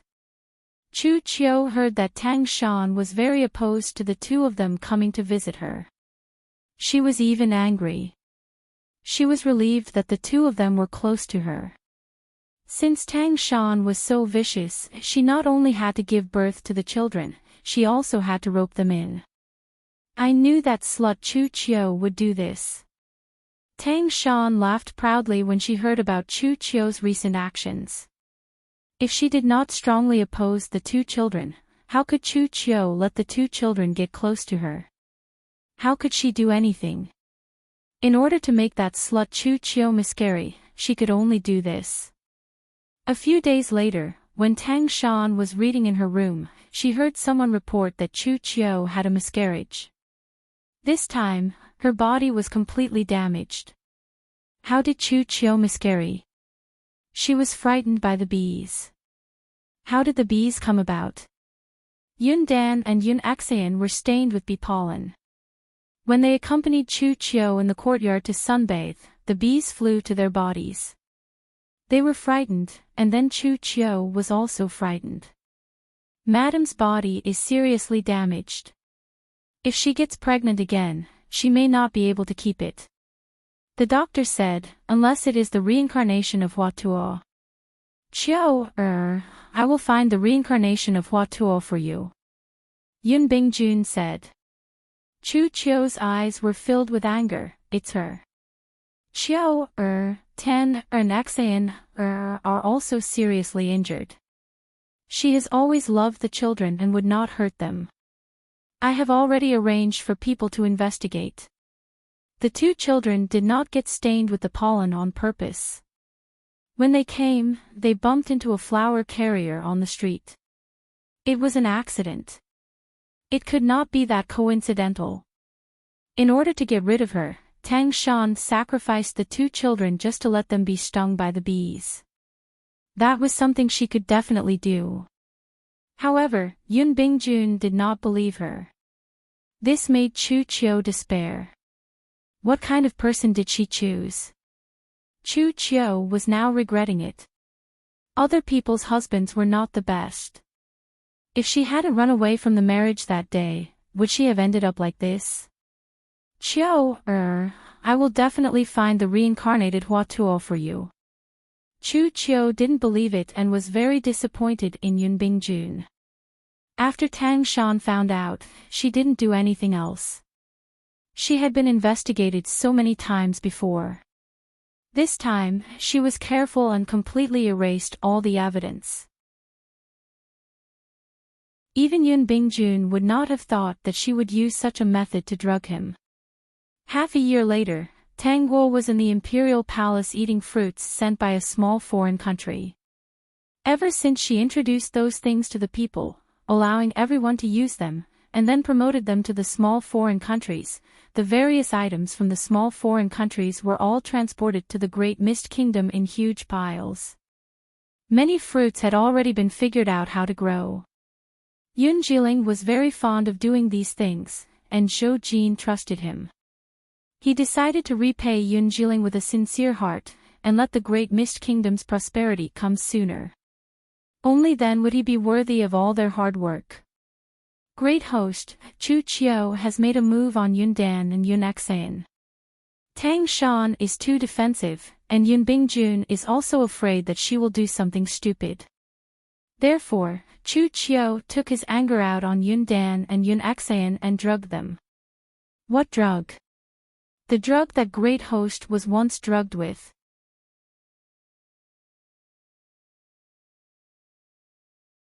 Chapter 49-27. In the blink of an eye, 3 years had passed. The current Great Mist Kingdom was already the most powerful kingdom. It could be called a golden age. Yun Bingjun's rank 1 official position was revoked by Zhou Jin.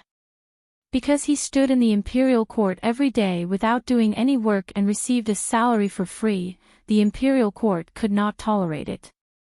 Of course, what Zhou Jin said on the surface was, "I heard that Duke Binghua has been looking for a miracle doctor for his wife recently. You can't do 2 things at once. Now, Duke Binghua is allowed to settle his personal matters first.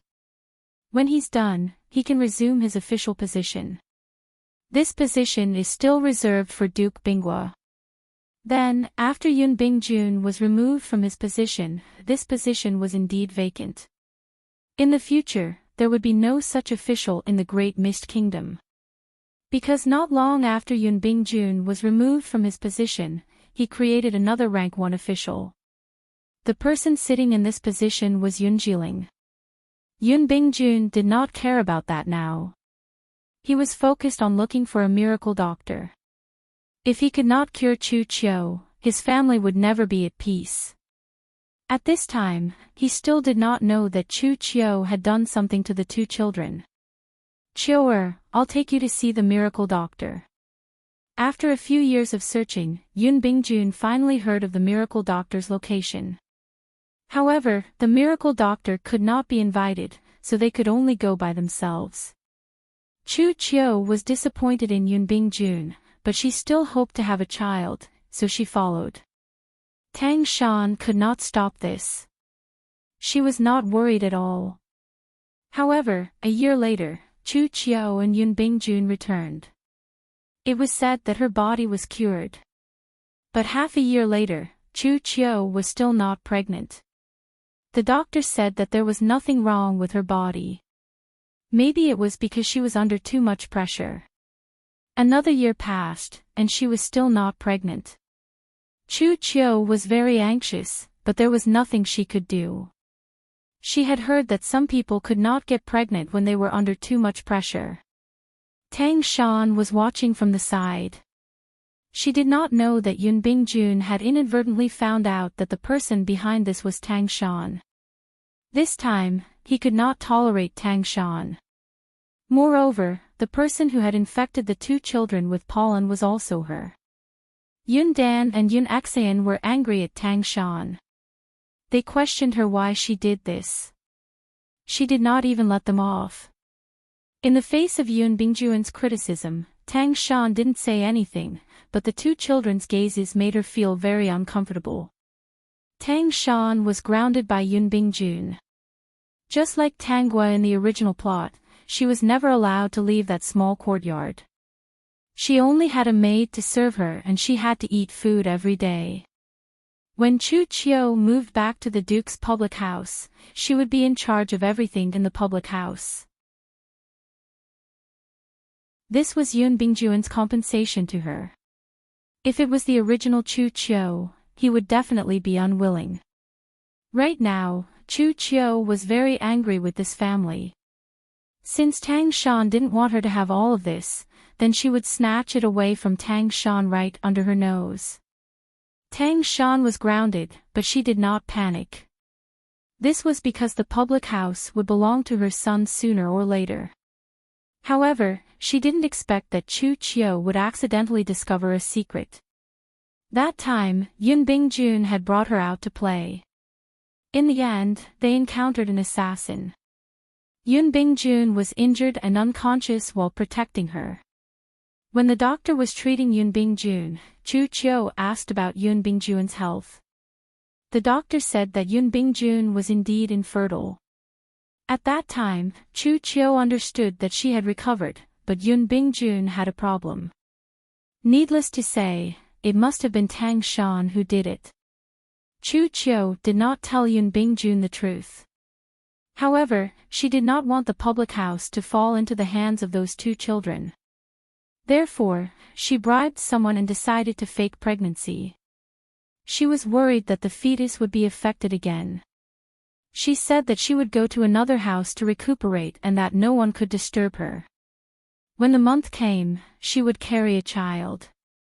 She also thought about whether she should borrow a man to give birth to a child.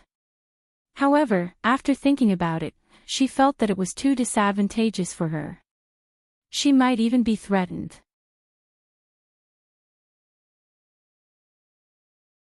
Chapter 49-28. In the future, when the matter of her carrying a child was exposed and Yun Bingjun found out, she would tell the truth and he would not do anything to her. Tang Shan knew that Chu Chiu was pregnant but did not remind her. She planned to wait until Chu Chiu gave birth to the child before reminding her. 10 months later, Chu Chiu brought the child back. Tang Shan still did not make a move. She planned to wait for a few more years. If she let Yun Bingjun raise a bastard child for a few more years, he would probably vomit blood in anger. Tang Guo was in the palace, eating the melons of the House of Duke every day. She exclaimed that it was too exciting. Zhou Jin naturally knew too.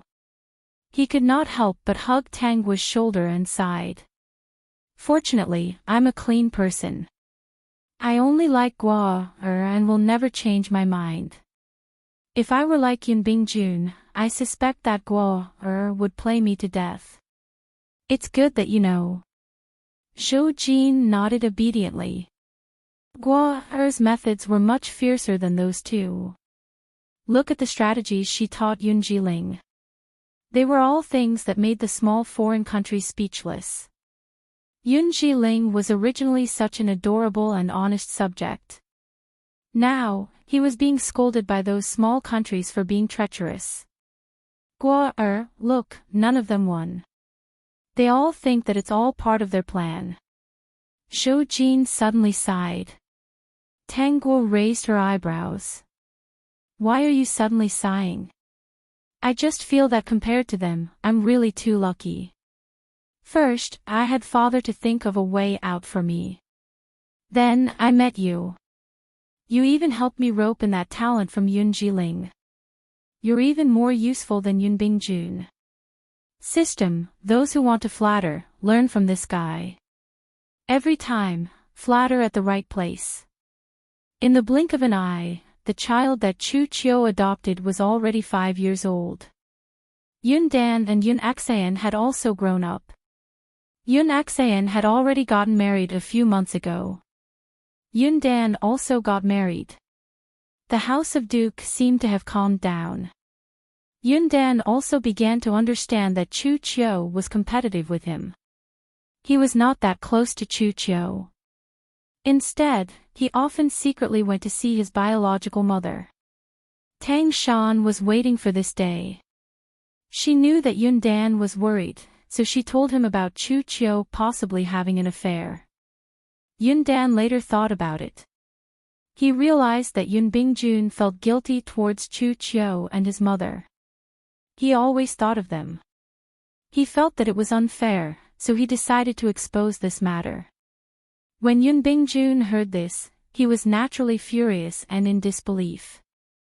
Yoon Dan shouted, "My mother said, 'Father, you have been infertile for a long time. If she did not have an affair, how could you have a child?'" Yoon Bingjun was so angry that smoke was coming out of his 7 orifices. He immediately ran to ask Tang Shan. Only then did he know how Tang Shan had drugged him. When they were in the public house, Tang Shan did not drug him. Instead, it was when he and Chu Chio were living alone there that he drugged their meals. A little bit a day was enough. Yoon Bingjun had always thought that Tang Shan would not lay a hand on him. He did not expect that Tang Shan would use this opportunity to harm Chu Chio. Yoon Bingjun originally wanted to beat Tang Shan to death, but then he remembered that Chu Chio actually had an affair, so he quickly ran over to question Chu Chio, asking him if he knew the truth. Chu Chio admitted to everything, saying that she had known about it all those years ago. She just wanted to have a child by her side, but she was afraid that if she told him the truth, it would hurt him and affect the harmony of the family. Therefore, she had no choice but to adopt a child. "I didn't do anything to let you down. You can investigate all these. Since you can't give me a child, I will raise one myself. Don't worry, I don't care about anything in the public house. I have property for my son." Yoon Dan, who was at the side, heard this and his heart skipped a beat.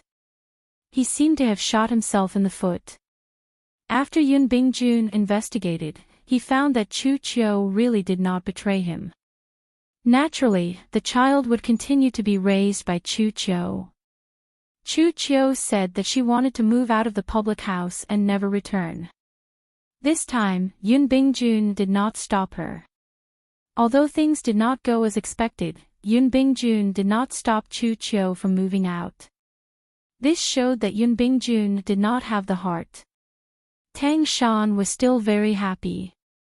At least the public house belonged to her son. However, bad news soon came. It was a letter from Chu Chio. She wrote that her son and daughter were both in poor health and could forget about having children. Tang Shan was so angry that she vomited blood on the spot. She shouted that she went to find Yoon Bingjun. Yoon Bingjun brought people to find Chu Chio, only to find out that Chu Chio had already left the capital and returned to the southern Qi kingdom. It was likely that she would never return.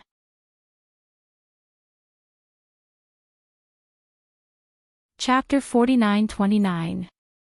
Yoon Bingjun really didn't expect that the first half of his life would end up like this. Tang Shan looked at Yoon Bingjun's lost expression, crying and laughing. "Yoon Bingjun, how are the women outside? If you didn't make a mistake first, how could this have happened?" Yoon Bingjun and Tang Shan looked at each other, only to realize that they were both old, with white hair on their heads. "If you didn't have second thoughts, how could I do these things?" "Then what about your sister?" Yoon Bingjun asked. But Tang Shan couldn't say it. This should be something she regretted a lot, right? It wasn't that she regretted hurting Tanggua, but that she didn't expect Tanggua to have such great achievements. If the relationship between the two sisters wasn't broken, she wouldn't be afraid of Chu Chio. Because Yoon Aksayan couldn't bear children, she couldn't raise her head and had to tolerate her husband taking concubines. Only now did she finally understand her mother's pain and regret. As for Yoon Dan, he had long regretted being a bastard. Every day, he thought about whether he could kill Chu Qiu, but he didn't have the ability. Tang Shan returned to the room and suddenly remembered the pill Tang Guo gave her. There was no hope in this life. She wanted to see what was strange about the pill. Tang Shan took the pill. After a night and a dream, she woke up, crying and laughing.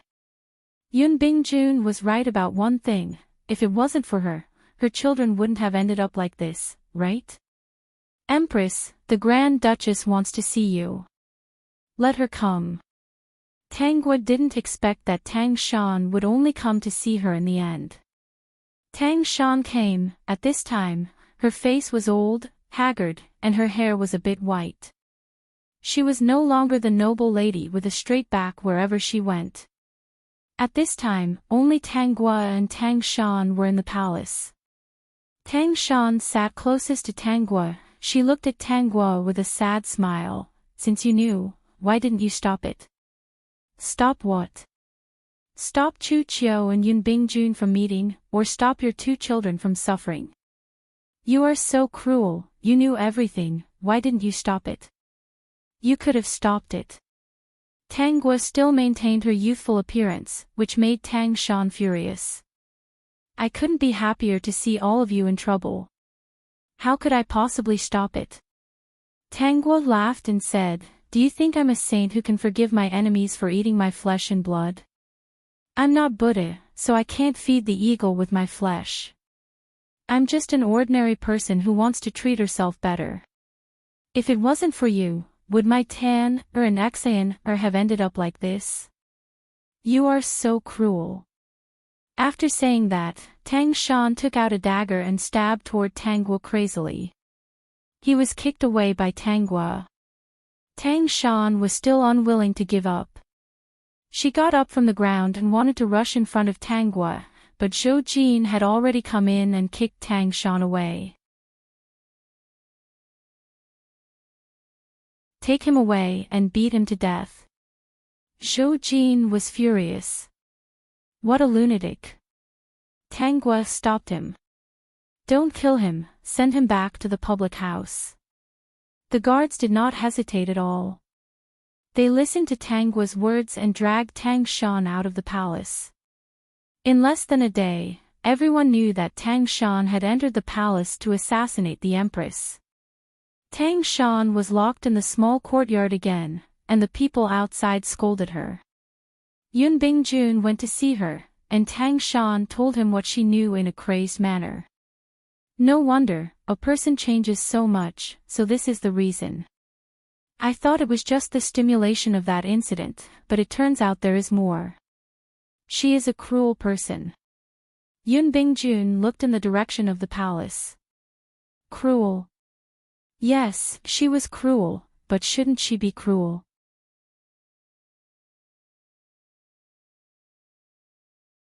Chapter 49-30. Margaret, I wonder if the campus belle has arrived in the new world. Ziyun, don't worry about that. The campus belle will definitely inform us when she arrives. I'm more concerned about when the new bee will appear. That place has been blinking for a long time and there are no names. Did the new bee encounter some problems? Shangguan Yungu, maybe there was an accident. Anyway, if a newcomer comes, he will definitely come. Margaret, you brat, don't call me a new bee. Are you out of trouble? Shangguan Yungu, soon. I don't think it will take long. Qi Shao, you said the same thing last time. Don't tell me you fell into a beauty's nest and don't want to come out. Shangguan Yungu, what are you talking about, Senior Uncle Qi Shao?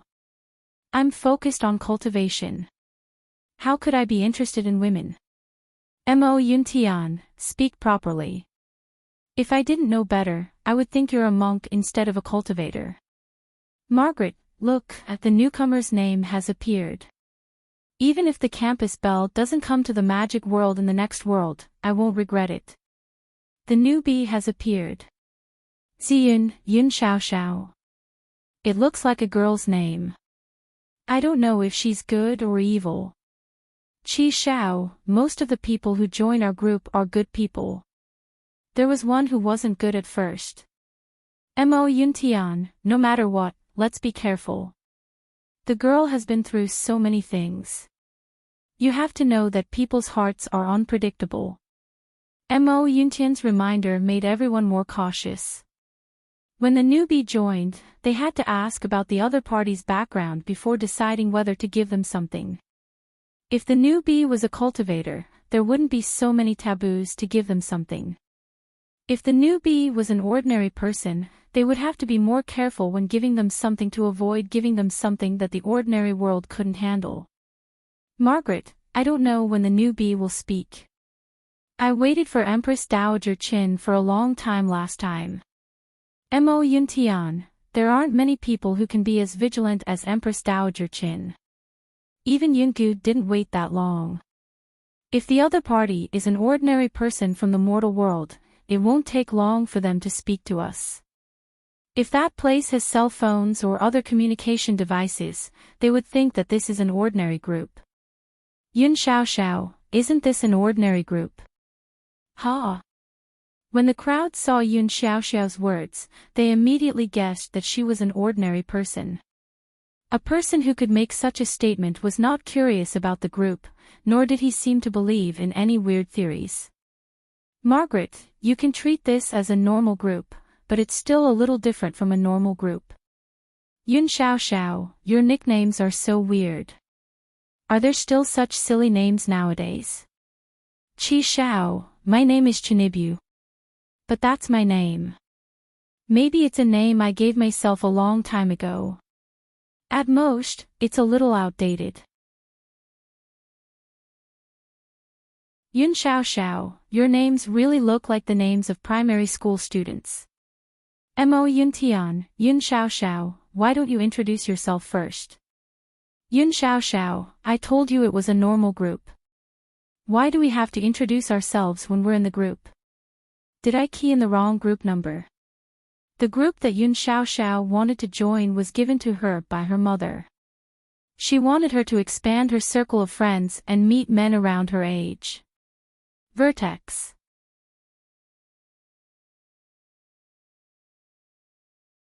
Chapter 49-31. She didn't know where her mother found this group. It was said that the people in this group were all men and women of similar status and age as her. She wanted her to join this group and find someone she was satisfied with. Then, she could get married and have children.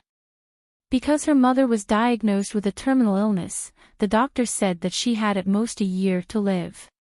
Her mother hoped that she could get married and have a child within a year. Then, she could rest assured. Yun Xiaoxiao looked at the strange online names and the strange avatars. She thought that she must have entered the wrong group number. Sure enough, she exited the group and compared the numbers. There was indeed a number wrong. I'm sorry, I joined the wrong group. I didn't want to join this group. If I'm disturbing you, I'm sorry. I'll leave now. Although she was a little curious about this strange group, she didn't know them after all. So, she decided to leave the group. It's nothing. There are very few people in this group and it's never a big group. Those who can join are all fated. Since you're already in, there's no need to leave. After Margaret, the others also persuaded her to leave. Yun Xiaoxiao thought that it wasn't a big deal to join another group, so she didn't leave. I still have something to do, so I won't chat with you. Let's chat again next time. After saying goodbye to everyone, Yun Xiaoxiao didn't say anything else. This made Margaret and the others a little confused. They were very curious about who this Yun Xiaoxiao was. Half of the people who joined this group were basically cannon fodder. But Yun Xiaoxiao didn't look like she had any difficulties. Accidents could happen, so they didn't think too much about it. They just hoped that Yun Xiaoxiao would come out and chat with them soon. On the other side, Tang Guo arrived in a new world. She woke up in the office. Looking at the stack of documents in front of her, she suddenly had a headache. Her secretary was talking to her, asking if she was feeling unwell just now and if she should call the doctor over. "I'm fine. I'm just a little tired." "That's good. Boss Tang, these documents need to be used this afternoon. If possible, I hope you can approve them as soon as possible." Tang Gua, got it. She had to work as soon as she arrived. This made Tang Gua a little uncomfortable. This time, she was a CEO. The decoration of the office was definitely low-key and luxurious. The company should be bigger. With a good status, it would be much more convenient for her to do things. However, she had to look through her memories before she could approve these documents. "I'll rest for 10 minutes. Tang Gua said to the secretary beside her. The secretary was a very capable woman who was between 25 and 30 years old. He was wearing a well-tailored uniform and a pair of glasses. He looked very proper. When Tang Gua said that she wanted to rest, she automatically stood aside and looked at the watch in her hand. "Okay, Boss Tang. I'll call you in 10 minutes. As Tang Gua leaned back in her comfortable chair, the secretary adjusted the angle of her chair for her. She was a confident and patient secretary. Tang Gua closed her eyes and sank into the memories of the original owner. She was the CEO of Tang Enterprise. She also had a younger brother, Tang Yi. He wasn't in the company's headquarters. Instead, he was working on a project related to the entertainment industry. Their parents had passed away when they were very young. Tang Enterprise was mostly managed by her, but Tang Yi didn't have any objections.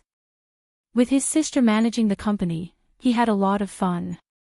The relationship between the two siblings was very good.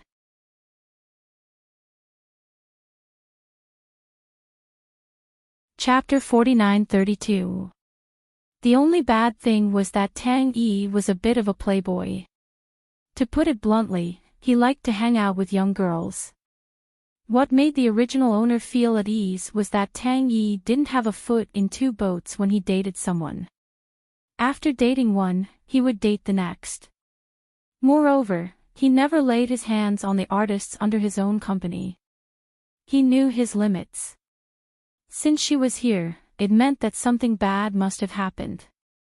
The story started with a woman named Yun Xiaoxiao. Who was Yun Xiaoxiao? She was the only daughter of a famous rich woman in the country, Yun Junling. It was said that Yun Junling had a love life that she did not want to remember.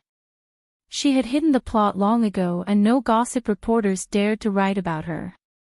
She only knew that after this love life, she had a daughter and named her Yun Xiaoxiao. Yun Xiaoxiao grew up in her hands. As the daughter of a rich woman, she naturally got whatever she wanted. Unfortunately, not long ago, Yun Junling was diagnosed with a terminal illness. It was late stage and had already spread. Surgery would not be of much help. She could only choose conservative treatment to extend her life. At this time, Yun Junling was most worried about Yun Xiaoxiao. Because her relationship was not going well, she hoped that her daughter could have a happy life and marry someone who liked her. At the same time, she was afraid that after she left, her daughter would be cheated by some scumbag who would cheat her of her money and her body. She wanted her daughter to get married. Firstly, she could help check on her son-in-law's character. Secondly, she could witness her daughter's wedding. Thirdly, she could use her power to notarize her daughter's premarital assets and be the bad guy. However, Yun Junling did not expect Yun Xiaoxiao to know that her relationship was not going well since she was young. Coupled with some things that happened when she was young, she did not care about relationships. If it wasn't for the fact that Yun Junling was about to die, she wouldn't have done it obediently. In order to make Yun Junling feel at ease, Yun Xiaoxiao followed Yun Junling's instructions at first and approached men in the industry. Later on, she was not satisfied at all and did not want a married life. Later on, she thought of an idea that should be able to make her mother feel at ease. That was to borrow a man's seed. She would secretly find an outstanding man and borrow his seed without him knowing. Then, she would be able to have an outstanding child. Her mother wouldn't have to worry about her being lonely in the future. In the end, Yun Xiaoxiao chose Tang Yi from the Tang family, who was also the original owner's younger brother. Choosing this person was the least risky for Yun Xiaoxiao because Tang Yi was a playboy. Although people on the internet said that Tang Yi was a straightforward person and would only have a successor after breaking up, she believed that Tang Yi had a woman in private. Moreover, even if a person of this status was a bit of a playboy, he would probably have his body checked regularly. He definitely cherished his life more than an ordinary person. The flirtatious Tang Yi probably wouldn't pursue the matter of spending some time with a strange woman. He would probably just think that it was a beautiful encounter. This was exactly what she wanted. Later on, she found an opportunity. Since she was the daughter of a wealthy woman, Yun Junling, wouldn't it be easy for her to play some tricks? Moreover, Tang Yi had stayed in her family's hotel that day, so it was even more convenient for her to do things. She could even erase any records.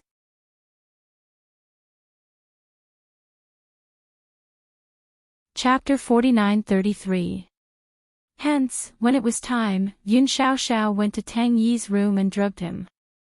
She spent the night in the dark.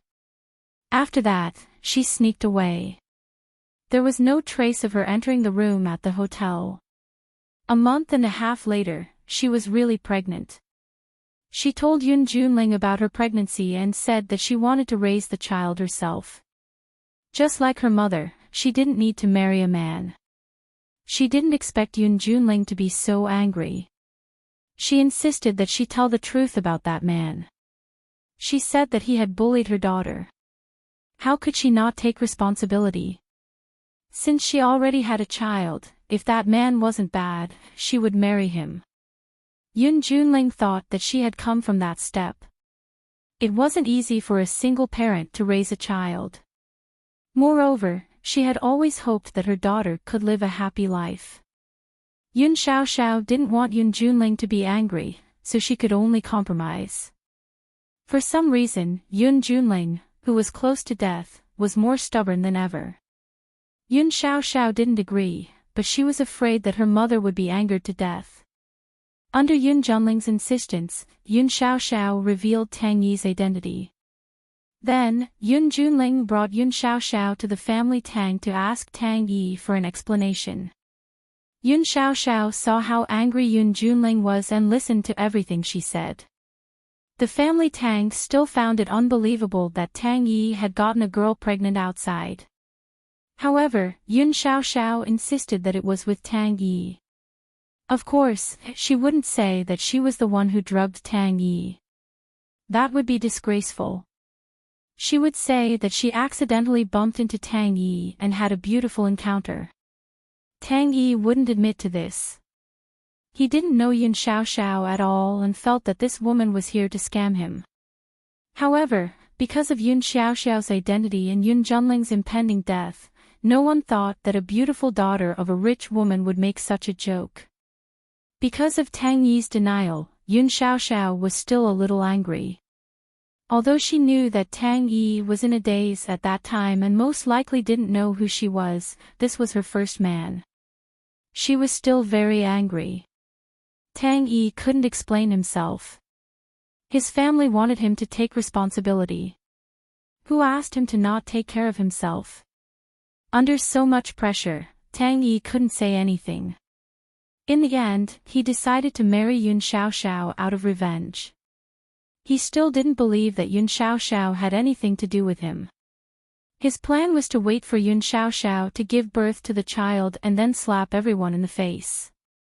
Because no one in the family Tang group believed him, he was no longer close to the family Tang group. Not long after the child was born, Tang Yi secretly went to do a paternity test. Sure enough, the child wasn't his son. The test showed that although the child wasn't his son, he was related to him by blood. In other words, Yun Xiaoxiao might be related to another member of the family and blamed it on him. Tang Yi was furious. She thought of a way to secretly take a strand of the family's hair and do a paternity test. In the end, he found out that the child was actually his uncle's biological father. Tang Yi was furious. He didn't expect his uncle to be the scapegoat. He decided to make a big fuss and embarrass Yun Xiaoxiao and his uncle. Tang Jun had his own company. In his early years, he had entered another industry. His achievements were no less than that of the family Tang. When his company was at a critical juncture, Tang Yi exposed this matter. The impact was huge. Tang Jun's image collapsed overnight. Yun Xiaoxiao also didn't expect that although she entered the right room that night, she slept with the wrong person. Because of some accident, Tang Jun stayed in Tang Yi's room. You're tuning into the LoveLore Library YouTube channel. We're so grateful for your support, and don't forget to subscribe to join us on this incredible journey through captivating stories. Your generosity through donations truly makes a world of difference, as it's the primary source of revenue that allows me to expand and enhance this channel for you. Thank you from the bottom of my heart for being a part of this adventure.